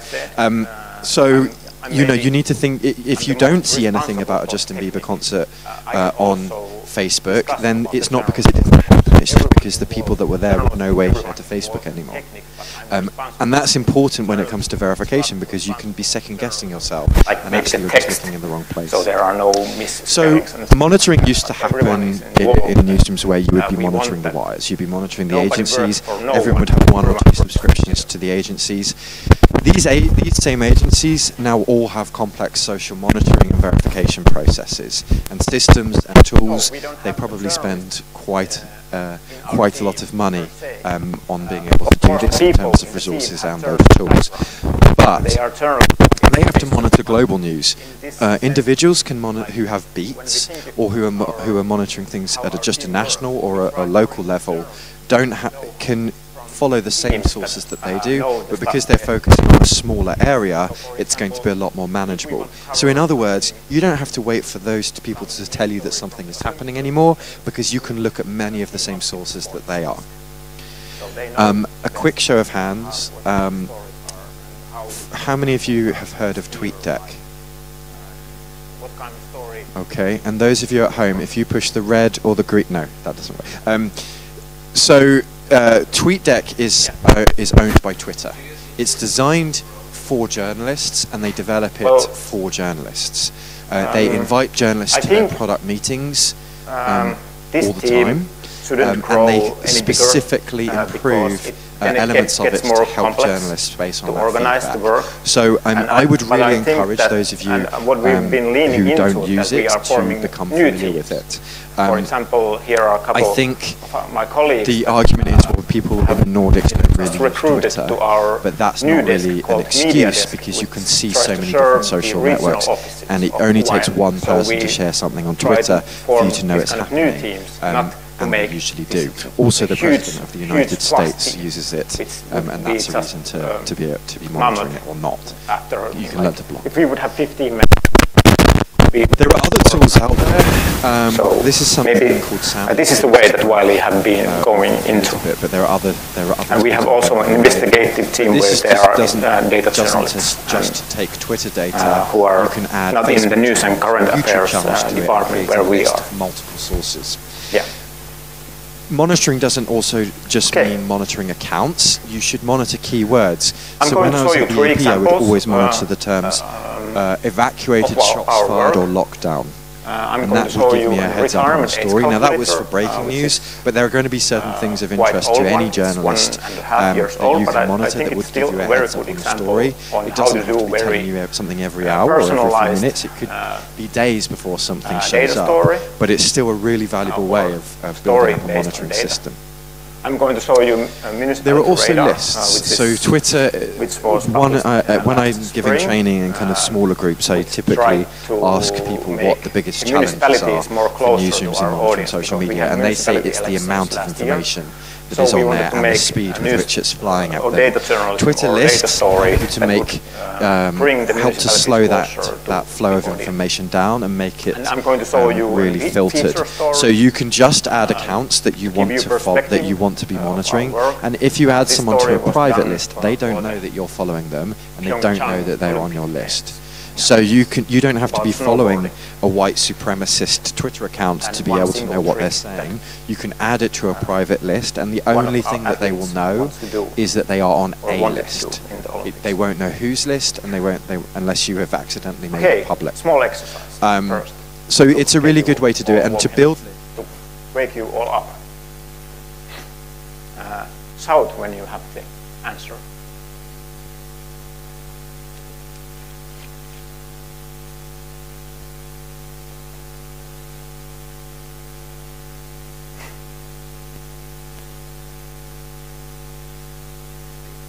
Okay, 15.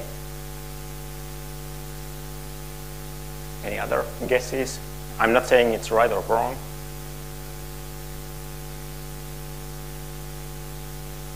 Be brave and be fast because it's a competition. 18, 16, 17. Okay, there are 20. And this is just an example for you to give you the idea that visualization matters. It's much easier to count the trees now than it was before. And this is also an example that if you have data, don't show all the data, show the relevant data in your story. Okay, when can you retire and for how long? This was a story done in 2016, in late 2016. And the motivation behind the story was the retirement system reform that we have in Finland, I think in all the European countries at least, where we try to raise the retirement age. So in Finland we have, I think, 63 years, and now they are trying to raise it to 65, etc. Until when I retire, it might be maybe 72 years. And the implementation, what we did, was a calculator that we embedded into the story that described why they are doing this retirement system reform. And the outcome was that the story was one of the most read stories in 2016 within Wiley, although it was published in November. The data we got from the pension organization in Finland, or the retirement organization which handles the funding. And the data shows us the retirement age for each year of birth. So here we have an Excel sheet, very simple. And we got this straight from the organization. Of course, we asked for it, but still. This is the original data. And here we can see that here are the year of births. So person who was born in 1943, his data is in this line. And then, etc., we can find all the data for all the years, birth years until 2016, where I can see the data for persons born in 2016. And what I can see in this data, we have this kind of system where there are this lower retirement age and higher retirement age. You start to get some pension already if you retire in the lower age, and you get the full pension when you retire in the higher age. But what you can see here is that, for example, for this person born in 84, which would be me, my social media team, who are primarily dealing with publishing, or if it sits with the news desk, who are doing all of the other news gathering. I would say the best places I've seen it work are where you have someone dealing with social media on the news desk with the news gathering, and the publishing is dealt with elsewhere, because the skills are quite different. Also, getting the system right can save newsrooms time and money. It takes spend half an hour building up lists or thinking about your monitoring systems, and you won't have to scramble to do it when you really need it, but also it should start providing results. I go into newsrooms a lot where people have kind of, they are showing off their desktops, and you go into one and they've got 2 screens, and then you go into another, well, we've got 3 screens, we've got 4 screens, I've got 5 screens. That may be very well, but we've only got one set of eyes. And so when it comes to monitoring, you can only actually see one screen at a time, or one window. So it's not, I also go to people's newsrooms and they've got, all of these different things, all of these tabs open. You can't see it. You need to think how you can consolidate your monitoring into something that's useful for you on a daily basis. If it's during a specific story, yes, you will need to open up other things, and that will probably be your focus. But you can only see one thing at a time. And I see so much inefficient monitoring because people are more concentrating on listing off all the things they're looking at, which they're not actually looking at. So work out also the most efficient system for sharing these things. So I showed you for the Election Land project, we had all of these search strings, all of these specific things that we asked people to do. We had a database and a kind of closed intranet site with these lists of links, of strings, so that people could copy and paste and set up in their own browsers. So if you are working on something and you come up with something that's really great, but you're going on holiday and you need that work to continue, think about how you can share that so that people don't have to start from scratch, or can add to it. I hope there's a Star Trek fan in the room. Otherwise this joke's not going to work. So now we're going to focus on social search and discovery. Okay, there are a few. The best way to search social media is to use the platforms natively. It might not be the best way of monitoring lots at a time, but if you need to find something, use the native search if you can. All of the third-party tools that are available rely on access to these APIs or feeds. If these platforms change something, it knocks the third-party tools out, and it takes them as long as their engineers to fix it before it's up and running again. Some tools have even had access revoked because they've kind of broken terms and conditions, and then really expensive tools become useless. Also, if you know the fundamentals of how these native searches work, it will help you use the other tools better as well, because you'll just know it. I'm going to talk you through some of them. But first I want to ask you what we search for.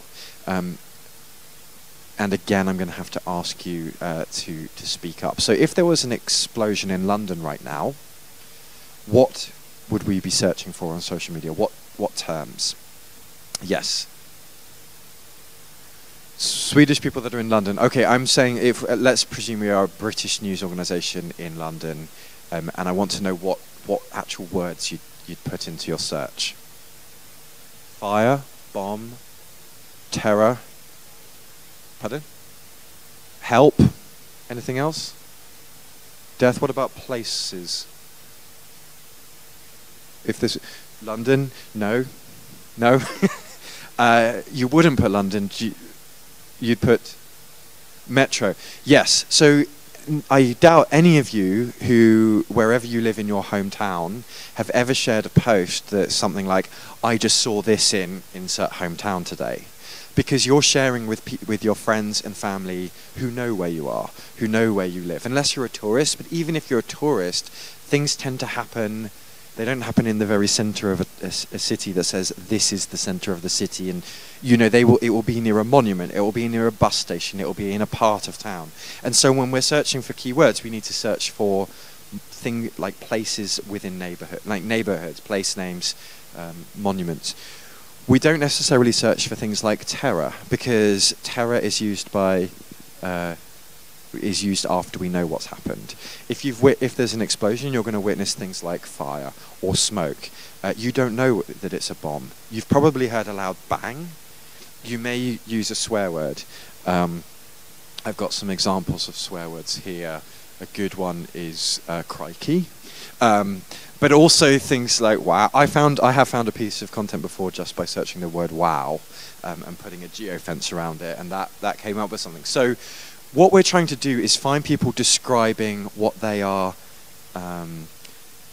seeing. We're trying to get people who are sharing from an event rather than about an event.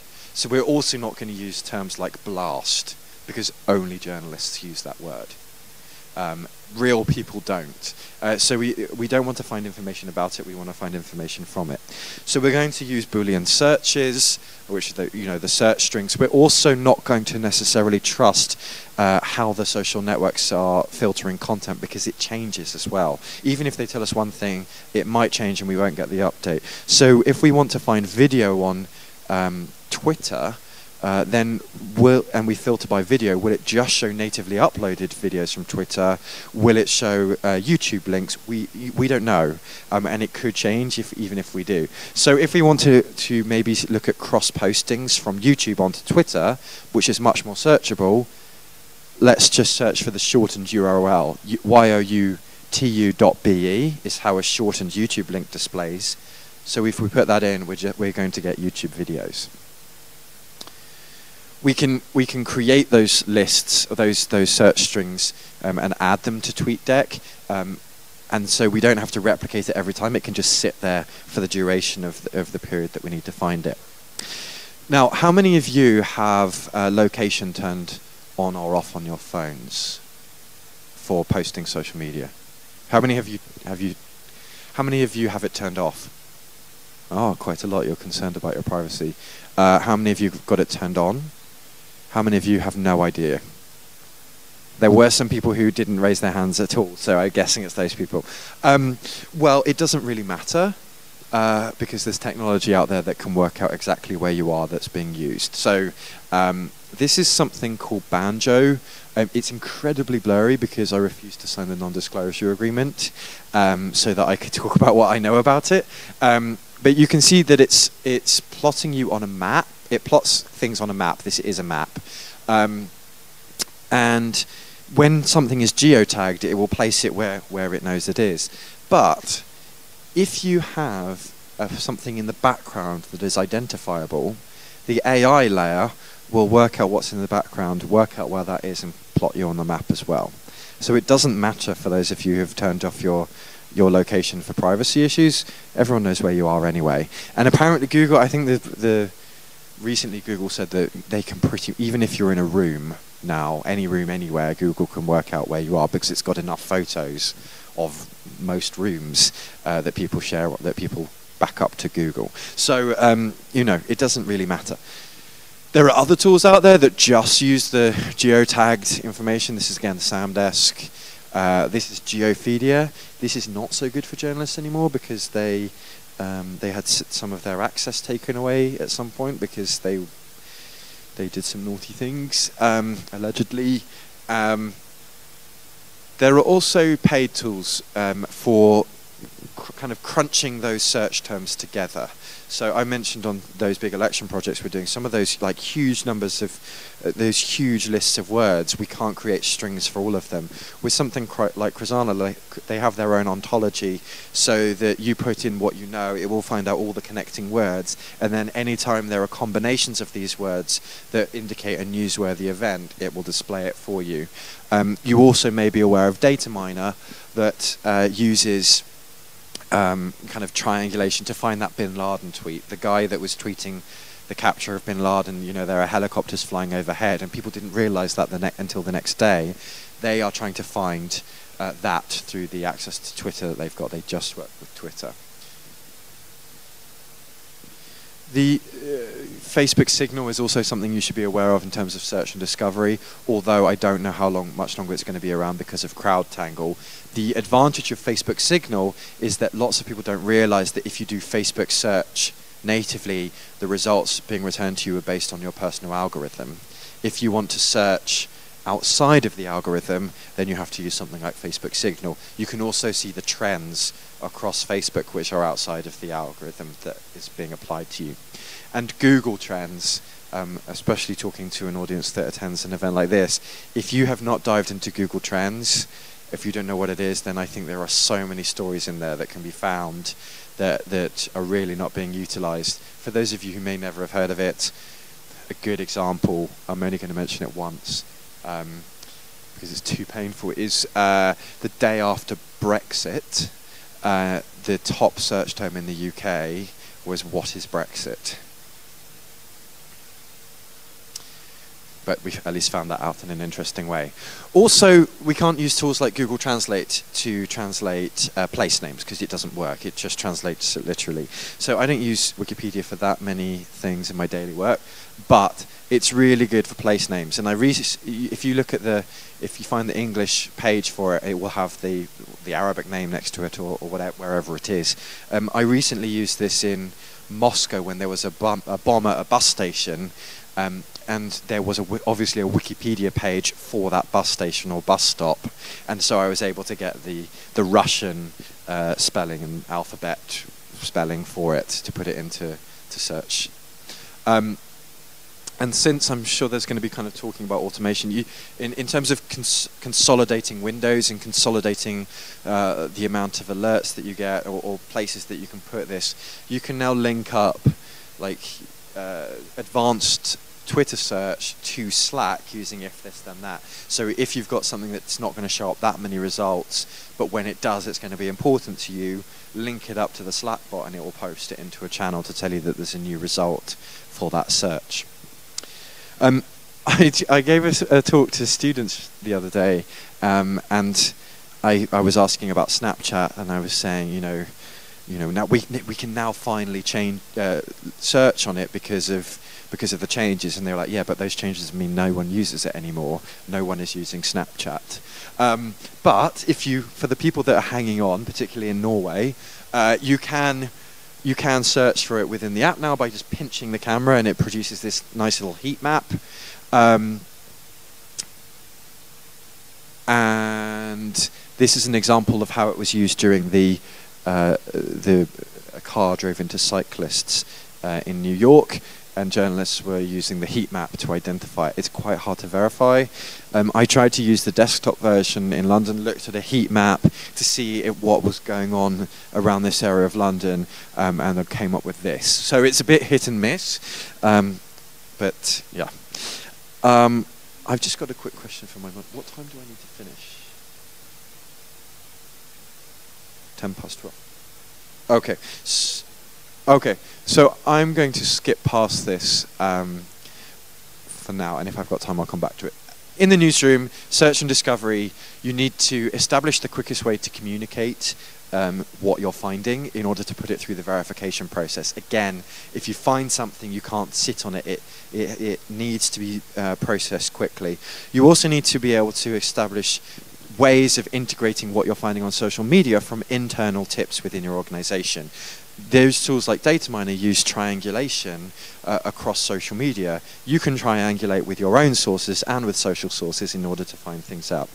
And consider how to visually display the UGC that you're finding in newsrooms so that you're not duplicating your work. There is nothing more frustrating than 2 people or 3 people in an organization chasing up the same piece of content or information because they didn't know each other were working on it.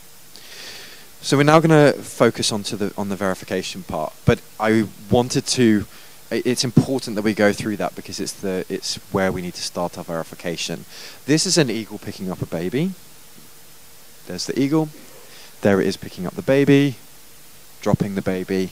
This is not a real video, but I like to show it to people because people make various assumptions when they're doing this. The only way to verify that this wasn't real was to actually do shadow analysis, to look at the shadow of the bird coming down, compare it to the shadow of the fixed objects in the trees, and work out that it had been inserted.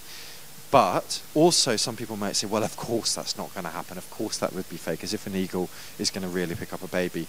Last year at an Australian bird show, an eagle tried to pick up a baby for real. So we can't make these assumptions. Crazy things happen in the world that no one could predict, and so we shouldn't guess. So verification needs to be based on kind of evidence and not whims. Verification, I teach verification as a process rather than talk you through the exact tools that you would use around every single piece of content, because we're now in an age in the newsroom where verification is not just done by one geeky person sitting in the corner of the room. It's become a priority to produce accurate verified content across a newsroom, and so these verification processes now need to be organization-wide. My most important tip for verification is if you establish that you are not chasing the right source, or that the content is faked or manipulated in any way, or that this isn't from the event that you thought it was, that it looks like it's old, then stop. Something can't be a little bit fake. It's either real or it's not. And if it's from the wrong day, it's from the wrong day. If you keep verifying it, it's not going to show that it suddenly is a genuine piece of content. So move on and find something else that your competitors don't have. This is my verification process. Now, verification and fact-checking and confirming stories typically in news has required 2 or 3 sources. When all we have for a piece of verifiable information is one source, one piece of content, we need to try and manufacture a multi-source process. So we verify the source and then we verify the content separately, and I'm going to talk through that. First of all, though, we need to establish the earliest instance. We need to know where this information has come from in order to say, to be able to put it through the next stage. If we're dealing with something that's been shared by someone, that's been shared by someone, that's been shared by someone, and we get it fifth hand, we can't do the same level of verification. So, some pointers to start. Did you know that every social network displays time and date differently? That can be a real pain when you're working on projects with people in different time zones, or people are sharing screenshots. And YouTube and Instagram timestamp it on West Coast time. So that's also confusing if you're looking up something here in the morning and you think, oh no, it was from yesterday. Actually, it's just still yesterday there. Twitter is in your settings, and Facebook is in your device, your mobile device, or your computer. To find the earliest instance, you can also use tools like this YouTube data viewer, where you put information in, you put a YouTube link in and it will tell you this one was uploaded at this time. You add another link and it will tell you if it was uploaded at this time or this time. So you can, if you've got lots of different links, you can do that. It only works for YouTube, but YouTube is used still a surprising amount. Google image reverse search, you can add a photo into it to see if it appears elsewhere. This is particularly good for fake news sites who won't have original photos. Where are they taking the photos from? For kind of immediate news or breaking news, it's not that useful, because it will not show you if this photo that you've got now was uploaded somewhat by someone else half an hour ago, because it takes Google about an hour to index. So it's only good if that photo existed more than an hour ago somewhere else. And TweetDeck have integrated Google reverse image search into TweetDeck. So every time you see a photo there, it should have this little icon that will click straight through. So I'm going to take you down that left side. We're going to verify the source. So we're going to look at the social history. As I was looking at the list of all the people attending this session today, and I started looking into all of your social histories, there was something that I could really learn about each one of you, about where you've been, you know, the things that you like. I obviously didn't do that, don't worry. But I could have done, because every single person creates a social history. So I can work out if that person was in that place at that time based on some of the things that they've posted. So that helps me work out if they're the original source. I might see the lead up to that event. I might see if they post, if it's a tornado video that they've just uploaded and they've got 20 others on there. I mean, how many times do you see a tornado? They're probably just sitting in their bedroom collecting tornado videos to try and monetize their page. If they've only got one tornado video, I'm much more likely to believe it, because actually they probably created that account just to share that. Can you also find them on other accounts? Many people have the similar username across multiple accounts, and so it's easy to find people in that way. The platform you find them on isn't the only way you can contact them. Are they easy to get hold of? If they're not easy to get hold of, then it might be because they're in danger, or they don't want to be gotten hold of because maybe they're not the original source. Also, does their account match their content? Are there any holes in the story? Does it feel feasible? If we were interviewing someone on the ground, we would be asking them questions, and if they were not giving answers that were satisfactory, or they were looking down, or we would pick up on that. We need to try and replicate that digitally. And then get the permission you need for all users of content and be transparent about how it's being used. If someone's only got 20 followers and they're 18 years old and they have no idea what giving it to a news organization means, it could be our responsibility to tell them. So once you've done all of this, then I would consider the sources verified. You know that that person was in that place at that time and they took a photo that they own that you can use. But we're not going to take their word for it about all of the detail of the event that happened itself. They can't possibly know, but we also need to confirm that this picture that they own does show what we thought it shows. So we're going to verify the content. We're going to do that by understanding everything that we are hearing or seeing in it. So if we don't speak that language, we're going to find someone who does. If we can't, then we'll use Google Translate. How many people in this room speak a different language apart from English? Lots of people. How many people speak a different one apart from Norwegian, Finnish, or Swedish? Lots of people. It's really surprising if you go into a newsroom or anywhere that you're doing a project like this and you actually start cataloging what languages you've got around you, and then you can use that instead of trying to run it through something that isn't going to be as accurate. They can also hear for dialects and accents. So you need to match captions with audio, make sure that if something is described in the video, it actually matches what someone's description is as well, and look in the background for signs and clues. Use the expertise around you. You may use experts to help you with stories, to comment on stories. Perhaps you can also use those same experts to help verify if they are an expert on that specific region or area or subject matter. And if you're going to use social media sources, like second or third social media sources, to confirm this event happened, you need to make sure that those people are not connected, because otherwise they could be trying to trick us. Plus, use your own reporters, photographers. Check with your sources who are local authorities. Check with webcams if in a town square if there's been a protest there. You know, anything else at your disposal that you can check to make sure that this is genuine. And then add context. So how do you add to this content that people have also found on social media before they come to you? They want to understand what it means for them. So you're going to do all of these things, and then you would consider that it's verified. I am just going to skip few slides. So in my last few minutes I just want to talk about context, and I want to talk about fake news. So if we think about context going into verification, there are a few lessons we can learn. It can make, if you just stop for 2 seconds and think of the context, it can make you so much more efficient. So this is a photo that was going around social media during the Paris attacks, and a colleague of mine was saying, I've put it through all of these image analysis tools, I just can't see how it's been manipulated. Can you? And I said, just stop for a second. So you've all obviously worked out what's wrong with the photo.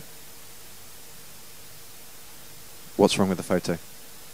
It's the Dutch flag. I know that all of you got that in the room here, but it's the Dutch flag in the background and not the French flag.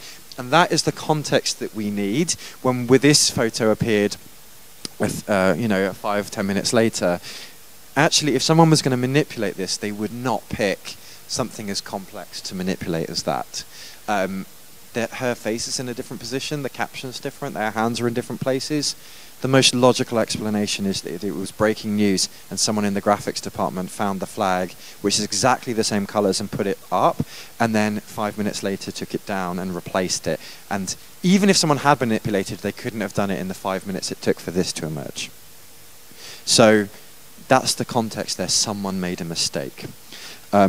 Just to save you a few minutes when it comes to verification, when Paris held the World Cup, they lit up the Eiffel Tower in a lot of different colors. They don't light up the Eiffel Tower in the colours of every attack that's happened anywhere on that day. You will often see photos from the World Cup going around when there's been something bad happen in one place. You know, the Eiffel Tower is being lit up in solidarity. The French do not light it up in solidarity for everyone all the time. Also, this photo during the Brussels attacks showing subway bombings. Subway bombings, aeroplane crashes, helicopter crashes, birds picking up eagles do not happen that often. The very first thing you do is just search plane crash, subway explosion on Google and look at images and see if you can find the old versions of it, because there's not that many. But even if you were going to, we also have to think, okay, well, this appeared, we didn't see that at the time, fine, let's think about it in another way. This emerged pretty quickly. If I was in the metro station control room and there was a bombing, would I go, oh my goodness, I better quickly take out the USB stick in my pocket, put it in the computer, isolate the CCTV footage, download it onto the drive, put it back in my pocket, run home, go to my computer, stick it in my computer, copy it across, upload it to a social network and share it? Even if that's what you did first of all, not enough time would have elapsed before this came out. We never see CCTV footage from incidents as they're ongoing. So, verification. Map out all steps and base it on a model that works for you in any scenario, and use the skills that are in your newsroom to verify faster and more accurately. Don't concentrate on manipulated content necessarily. Concentrate on timing, location, and context, and that will help. And ensure the verification process is clear and understood by bosses as well as the people doing it. Because during times of stress, when competitors are running something, you need your boss to agree that you're doing the right process and you're going to stick to it. And test it when it's not time. So I'm just going to use 2 minutes to talk you through how we might apply this kind of work to trust and fake news. So lots of people are trying to discuss, like, define fake news, and there's this high-level expert group run by the EU that has been focusing on fake news. Apparently, they spent the entire first session trying to define what fake news meant, and no one can agree on fake news. And I would just say, I'm done having conversations about defining what fake news is, and we know the consequences, and we know all the different case studies. We should just work on fixing all of those rather than writing the dictionary definition. With one exception, we know what one version of fake news means. That's this guy who just points at things he doesn't like and says fake news. That one is the clearest. So our verification process for UGC, something that we've built up over 10 years, can be applied to false news, fake news, misinformation. We verify the source and then we verify the content. For fake news, we would verify the source and fact check the content. And this is where verifiers and fact checkers need to start coming together, because they are going to have to in order to do fake news. So we can look at photos on fake news sites. Where do they come from? We can copy and paste chunks of text. We're going to fact check not just the main claim, but all of the claims throughout a story. And we can do simple things like cross-reference whether a social account actually links back to the official website and vice versa. That's something that people can do really easily. There is a slight spanner in the works here, because none of this matters. There's research out by the American Press Institute. They had a story, one by the AP, well, two stories by the AP, one story by the AP, one with AP branding, one without AP branding. They replicated a kind of social sharing situation, and they discovered that a trusted sharer results in more trust for the article than the brand itself, which means it can be the most gloriously fact-checked article, the gold standard for fact-checked stories that has ever existed. But if your friend shares it with you and goes, yeah, I don't really believe it, that affects your impression a lot more. So a trusted sharer affects reader opinions more than the reputation of the news source. And I'm going to thank you again with a Swedish GIF.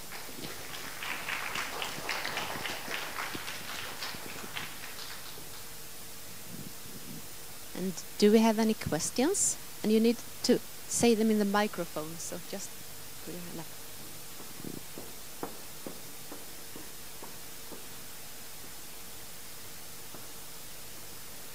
just. Can you hear me? Yeah. Hi. Here I am. Hi. I have a question regarding the school shooting in the States. Yes. And that the journalists were tricked by a plot. Yes. Where they plant out false information and false sources. Yes. And I mean, they succeeded. They tricked us. I mean, even in Sweden, we reported that the shooter was a right-wing gunman. And I'm wondering how can we do to prevent that from happening? Did you have a verification process like this? I think we reported it after Reuters and the big news agencies did it, because I mean they got tricked as well. I mean, I always say never trust anyone's verification process that's not your own. You have to trust, if you are paying the agencies, you should expect them to be transparent about how they know that now and the process they've put it through. And as much as I worked for an agency, I think you have to say you got it wrong and we need to know why you know that in the future, why you expected that in the future. The hoax in this case was a little bit more complex because they were faking news sites as well and faking kind of local media reports and copying the sites. But again, we've got to know that that happens now, and it's not enough from to go on a local media source. Someone says this, and so it's true. I actually looked at some of the people who debunked that, and they said it was so easy to debunk. It was very quick to debunk. I think what I didn't show you actually was this. But this is how I think that we should tackle fake news, and it needs to come in all of these parts. One is improving the news gathering processes that I've talked about. One is having people understand, who are our audience, how news works. But we need to change as an industry and show our working. It's not enough to just. So if a local news site says something, they now need to say how they got to that point. And that is how we differentiate between the fake news sites, because they won't be able to do that. They haven't done the original reporting. So it's going to be a change, but I think a verification process would have, like a really strict one, would have helped that. And don't trust anyone else's verification if you don't need to. It's hard in pressure though. We have time for one more question, please. I can answer much quicker if you want to do two. Questions, so I promised to answer quickly. That was a long answer, sorry. Have you had an experience with the Twitter Premium API? And can you say anything about that? How if it's worth? No, I've not. Okay. See, I told you it would be quick. Sorry.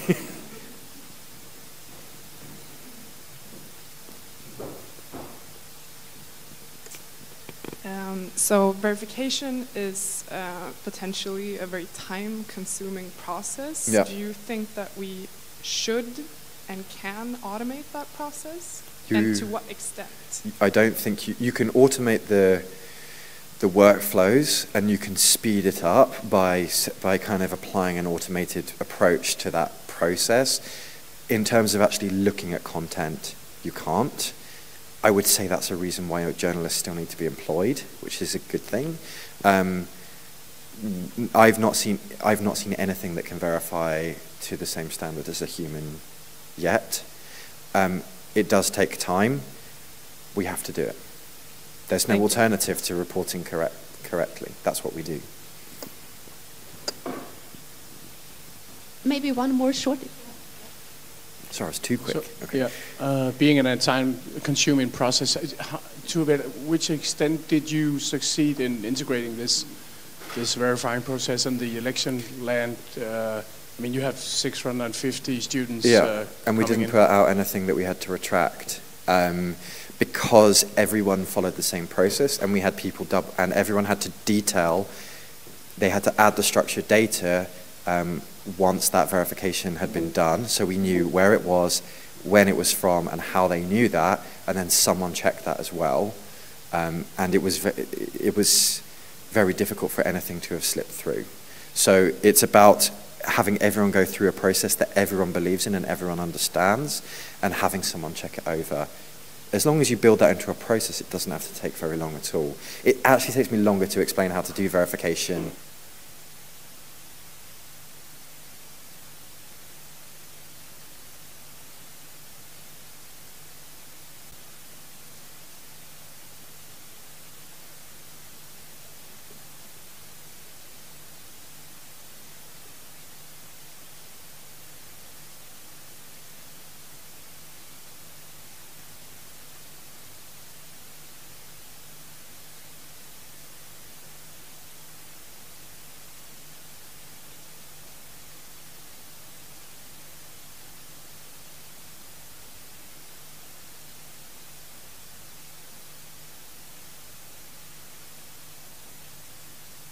Hello, audience. Nice to see you all. Oh, okay. Hello, audience. Nice to see you all. It is, you all look fabulous. It is, that's okay. I'm used to actually speaking to fewer people even, so I've had smaller audiences. I also wanted to definitely point out over my shoulder the dollar worth that my wife has, because her mother, my mother-in-law, is Swedish by heritage, if not by birth. We tried doing some genealogical research. Her family moved to near the Chicago area in the United States, but that was probably 3 generations ago, and her great-grandfather had what I understand is an extraordinarily common Swedish name, so we just sort of couldn't really figure out which one of the ones it was.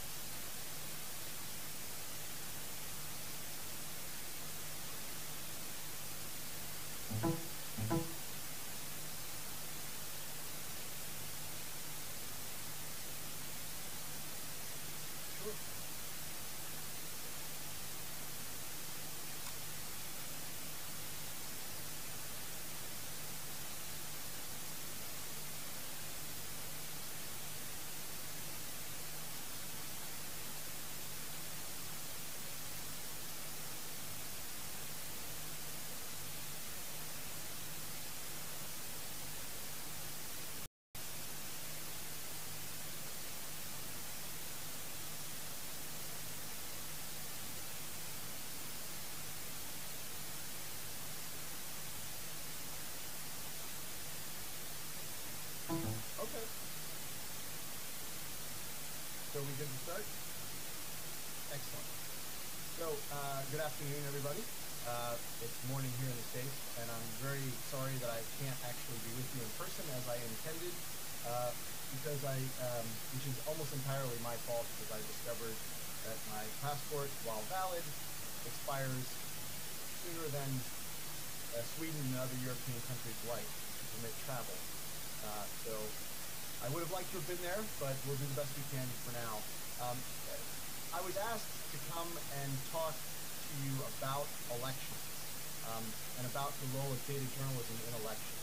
And that's not unusual for me, because that's what I do a lot of the time.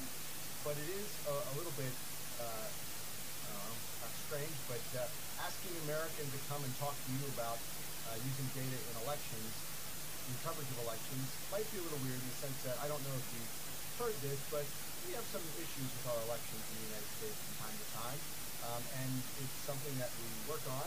And also, our elections are, in many ways, really fundamentally different from the way the rest of the world actually conducts its elections. So most nations in the world have elections that are run by a central, federal, or national election authority. And ours are not in the United States. Ours are run by lots and lots and lots of people. And so the implications for data journalism are pretty broad, because we don't have one place to go to get most of our information about who the electorate is, or how often they vote, or even essentially how they register to vote. And voter registration is another part of that process that involves data in the American election.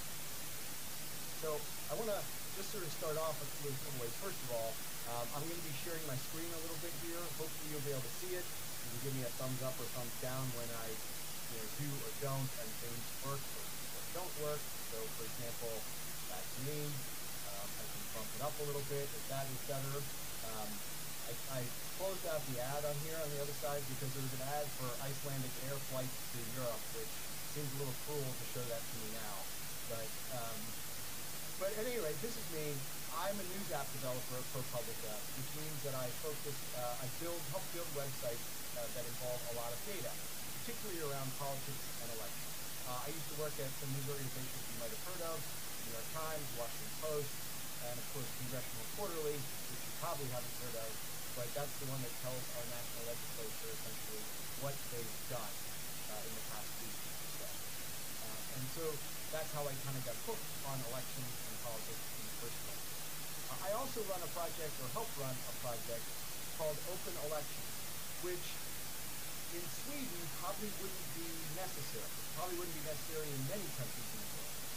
Because what we do at Open Elections is we collect election results and we publish them, which seems, again, like a pretty basic thing that a lot of nations actually do. In fact, I was looking at, in particular, the Swedish National Elections Authority and their website and how they publish data, including publish data about who is eligible to vote in your upcoming election.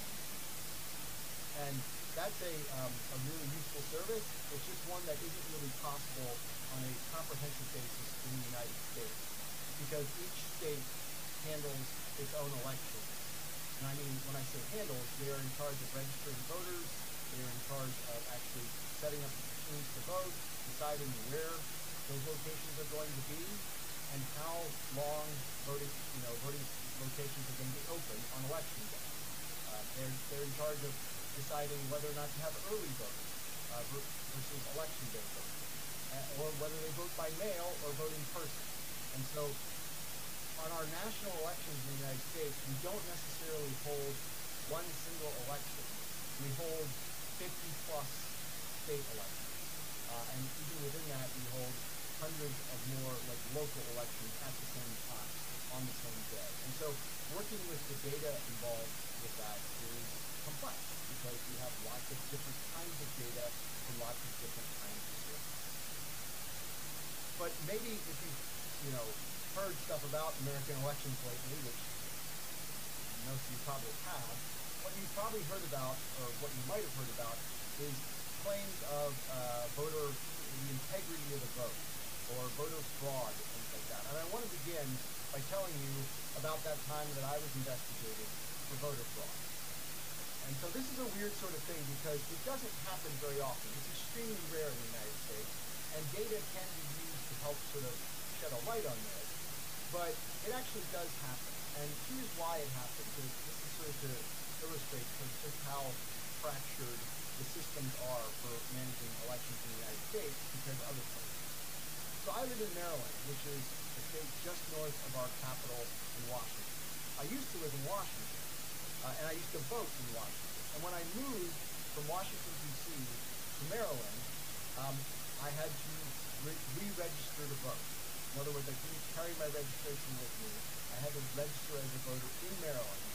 And then Maryland is supposed to tell Washington, D.C., hey, this person who used to be registered in your jurisdiction is now registered in ours, so make sure that they aren't registered anymore in yours. That didn't happen for whatever reason, and it didn't happen for 7 years. Until in 2012, on Election Day in Washington, D.C., someone walked into a polling place where we used to live and voted as me. Or at least they signed the paper where you're supposed to sign your name to then proceed to vote. I don't know, and nobody really knows, whether the person actually signed the wrong line or actually signed my name and attempted to vote as me. But that's what brought Maryland investigators to my door 4 years ago when they asked me where I was on Election Day in 2012. And so how did they know? How did they know, how to come and knock on my door? How did they know that someone voted as me, potentially in Washington? And that's thanks to two different data sets. And you're editor at the investigative data team at Danish Broadcasting Corporation. So we have the whole Nordic set here. And you've been working as a data journalist for more than a decade and led the first data desk in Denmark since 2013. So we will start with about 10 minutes each presentation, and then we'll have a discussion together and see what we have in common and what outcomes we can learn from. Okay.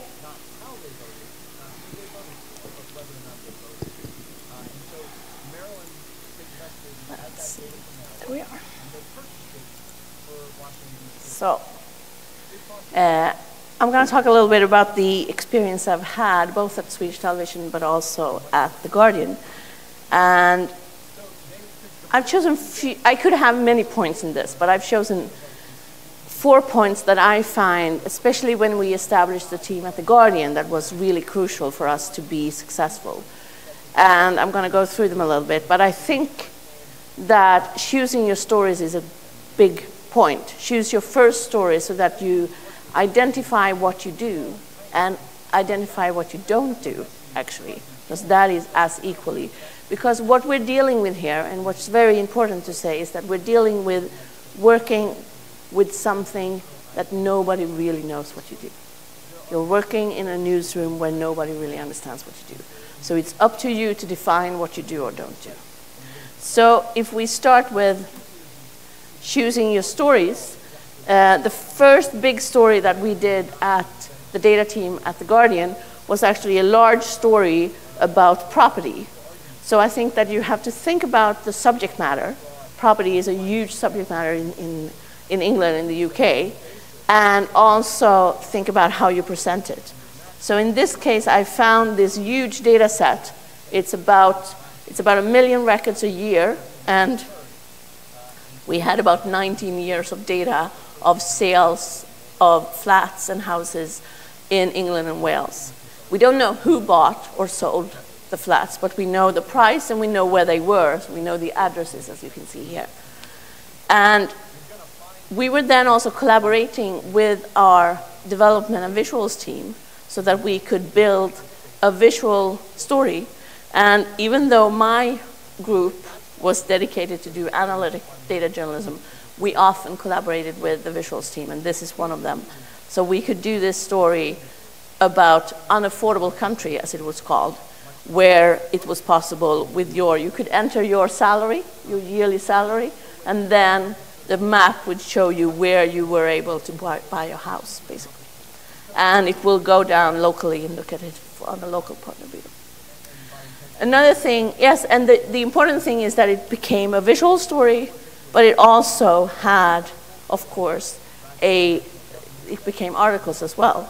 So this story talks about the gap between income and house prices, as even though income has, of course, increased over 20 years, but the house prices have increased so much more, and that gap is something that everybody is feeling in the UK. And we also did a more feature story that is about this family. And the great thing about this story, this is really the story about this reporter's family, to be honest, but he had to find another family that had gone through about the same thing as he had gone through, which was that he and his wife, when they were in their early 30s, they were able to put their salaries together and buy their first apartment. But now, 30 years later, when their daughter is in her 30s, there's no way that she will be able to buy a house or a flat in London or even in the southeast of the country. So, and the good thing about this is that this story tells the story about this family, and it talks about the problems the daughter and her husband has on finding a property, but it doesn't contain that many numbers. The numbers are kept in graphs or in this beautiful visualization. Another thing I think is really important to building a team is to finding your people. And with your people, I mean reporters that have a data set of mind. They don't always know that. You'll have to look for them and you'll have to figure out whether or not they have that. I would say that within the business journalism, with the education, with investigations, with any kind of document reporter. A reporter who's used to using documents for their reporting are usually quite easy to convert into working with a data journalist, because they have a structure, they're used to structure information, and they're used to a lot of information. So the education reporter and I, after a little bit of a rocky start, actually did a lot of stories together. And this is an example of a story you can do when you've established a collaboration with them and you really trust them. So this was actually from the start a story from the Telegraph. The Telegraph tells that the state schools are much better than the private schools, which is a very strange story, because we know that the private schools have better. Everybody was confounded by this story. So he turned to me and he said, I'm not really sure how they did it. Could you look? So we looked at the story, and he said, the article here said that the top 500 state schools have a higher average of points than the top 500 independent schools, and independent schools means private schools. So this is what we know. So what does this mean? Well, if you pull the data, for once you see that there's about 4,000 state schools and there's about 500 independent schools, which means that we were comparing the top quarter of the state schools with the whole of the private schools. The other thing that he was doing, which is quite interesting, was that he was actually calculating the average, even though we have in this, and if you look at the state schools here, for those who are mathematically inclined, you will see that we have two outliers on the top there. We have a school that had 1,430 points, which of course pulled up the average. But so if you calculate the median instead, you could actually see that they were equal. So the Telegraph journalist had made he had fitted numbers in two ways. He'd done a selection that wasn't fair, and he's also used a mathematical method that wasn't fair. So we could then write this story about how the Telegraph maybe has fudged the figures a little bit. And of course, doing such a crass headline needs to have a pretty good collaboration and confidence between the reporter and the data journalist, which we had in this case. So that's another rule. I think that my third point is training. How do we establish a team of data journalists when nobody understands what to do? And I don't know if you should tell people this, but for me, it's very clear that training is not for the benefit of the reporters that we train. Actually, it's kind of irrelevant whether or not they learn something from the training, to be honest, because there are so many other advantages by doing training. And I'm sure Fergus has talked about this a little bit, is, we had to write sort of manuals for our volunteers and people involved to say, like, here are the things that we expect of you, here are the tools that we're going to give to you, here are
walk past me, they will say, oh, wait a minute, there was something I could talk to her about, and they will come and talk to me. So that's sort of my 4 little things to talk about.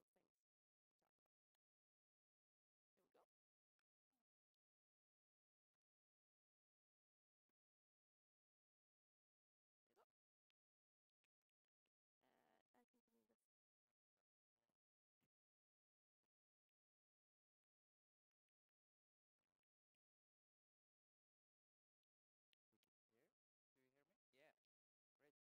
job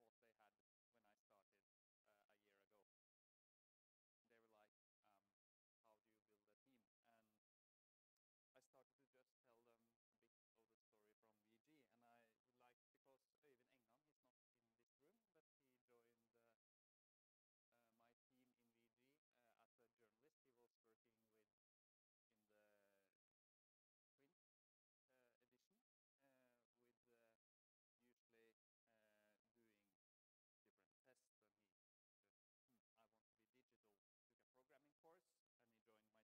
by and pass, oh, that looks cool, can I join that team? Or pitch my project to you guys? In NRK, that was not a thought they had when I started a year ago. They were like, how do you build a team? And I started to just tell them a bit of the story from VG, and I would like, because Øyvind Engan is not in this room, but he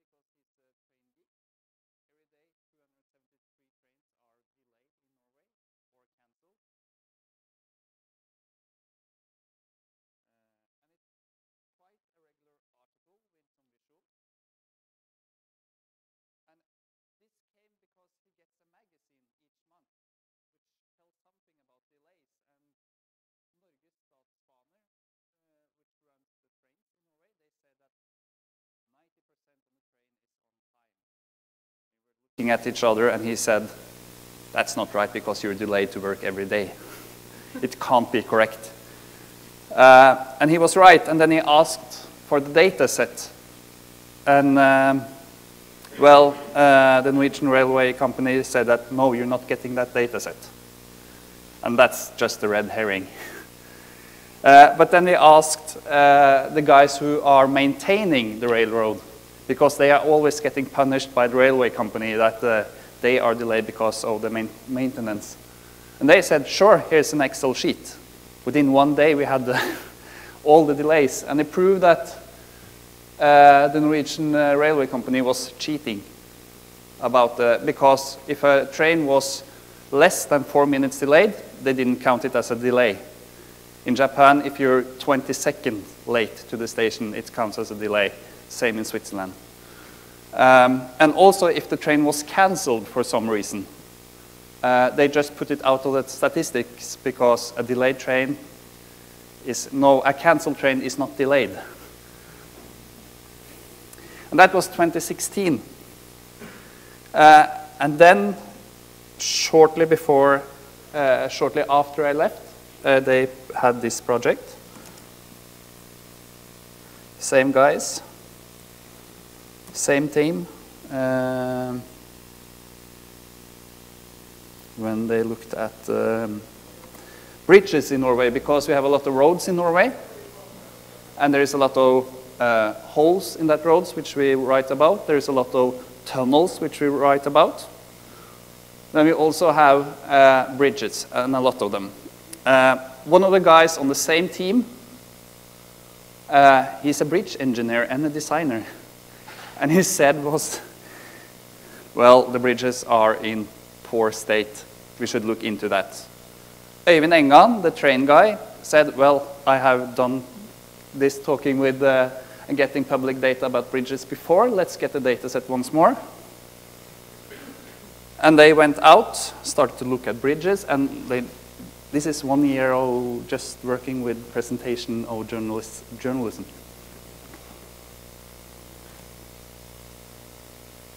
And it's VG is a tabloid newspaper, so it's presented in a tabloid way in digital. I just load this thing. This is our findings.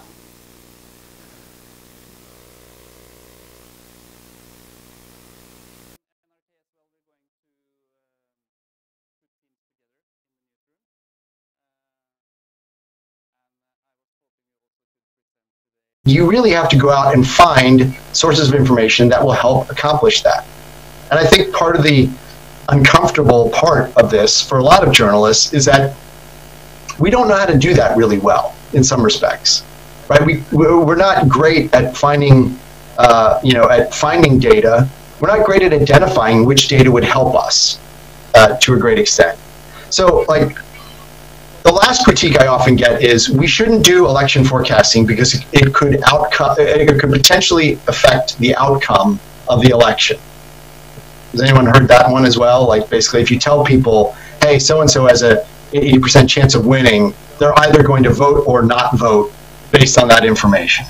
So this is also like, this is a one of those sort of like, it's a clever argument in some respects, but it's also a bad argument, I feel.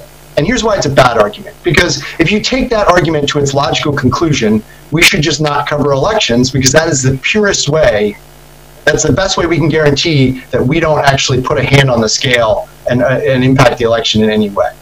And I don't think any journalist would agree with essentially like, no, we're just going to walk away. No election coverage here. We're not going to try and steer you one way or the other. You know, I think like the absence of information is not an appropriate response to a question of what should our best approach be to providing information, right? It can never be, the answer can never be less information. I mean, yes, we can do it better in the sense that we could display information better.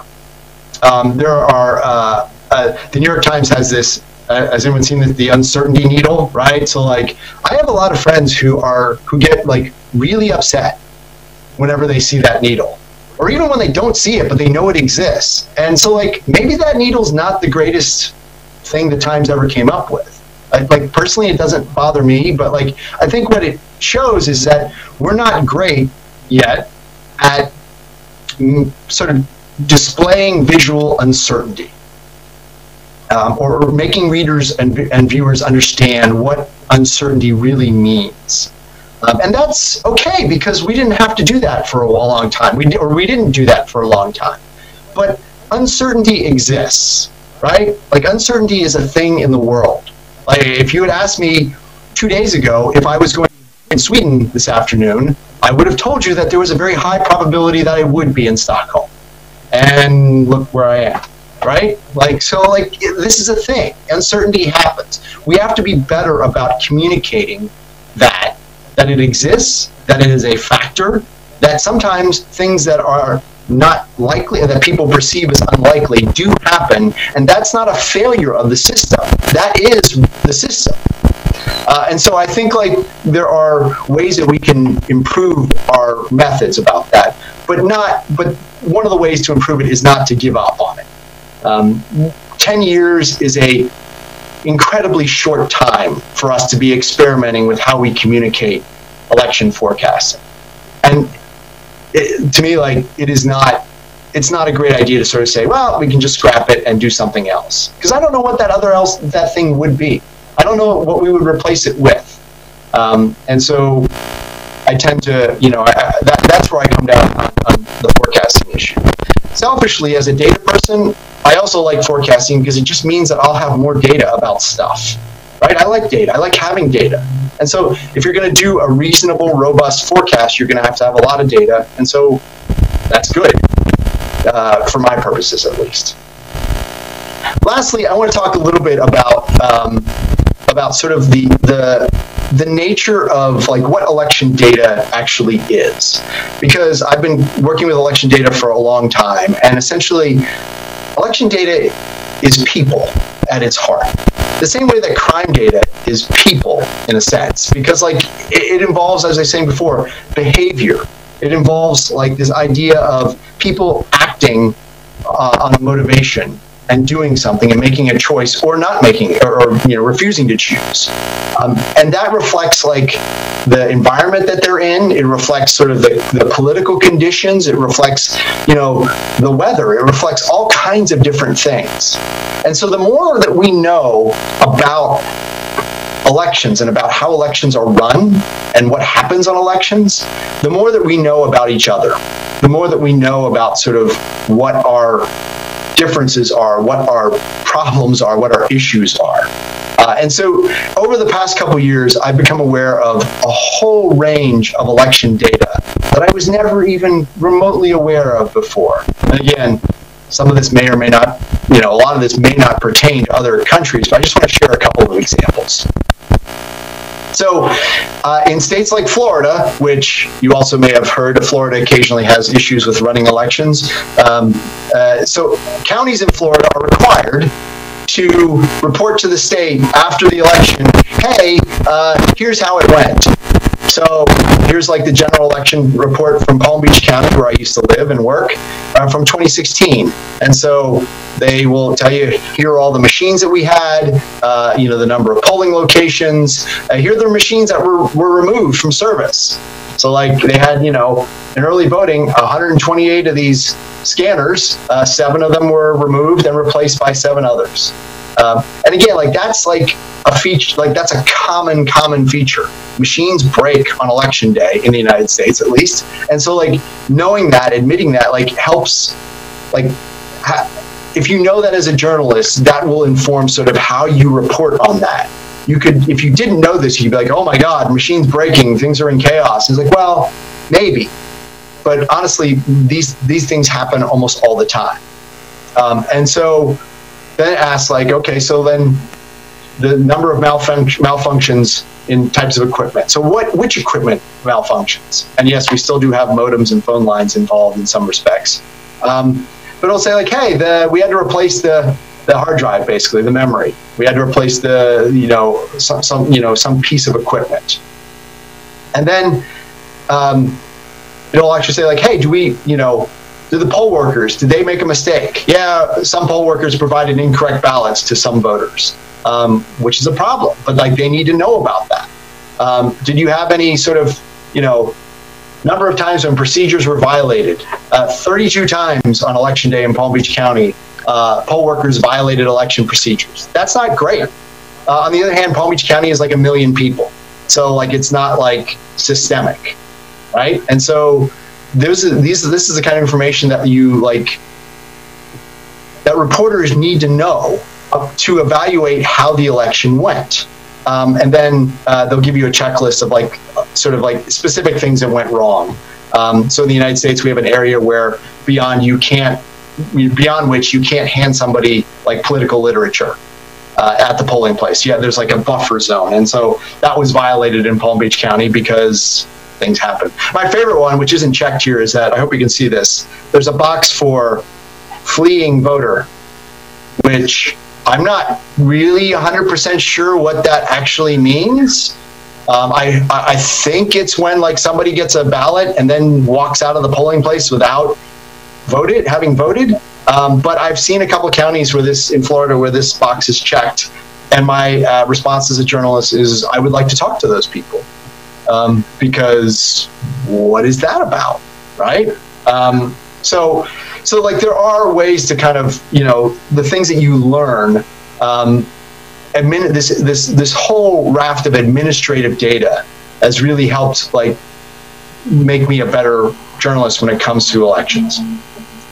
That said, there's a whole lot of things out there that I don't know about election coverage. One of those ProPublica is trying to address, which is our good friend Facebook. Right, because like Facebook ads in the United States, television ads, the way for elections, we get regular disclosures about who buys what TV time for political purposes. We don't get that for online ads, for any online ad. For television ads, you literally get like, here are the television programs that I want my ad to run on, during which times, on which days. So you can actually tell somebody's TV strategy by sort of looking at the disclosure forms and be like, oh, they are advertising on the news or on a particular talk show or on a particular prime time show, right? And so you can't do that with online ads. So what we've done at ProPublica is we've tried to say, we built a tool that allows these people to submit ads that they come across, political ads that they come across while they're on Facebook. And so we have like, you know, and these are both like electoral ads and just sort of general political ads that we, you know, that we collect. And so that way we can kind of see like what the targeting information that Facebook provides in as well. And so we're going to build up a database of this, and this is our first sort of try at this kind of thing. And I'm not sure exactly what we're going to find out of this, but it's a worthwhile effort because right now, Facebook ads in the United States in regards to elections are kind of a black hole. And that's a problem. And so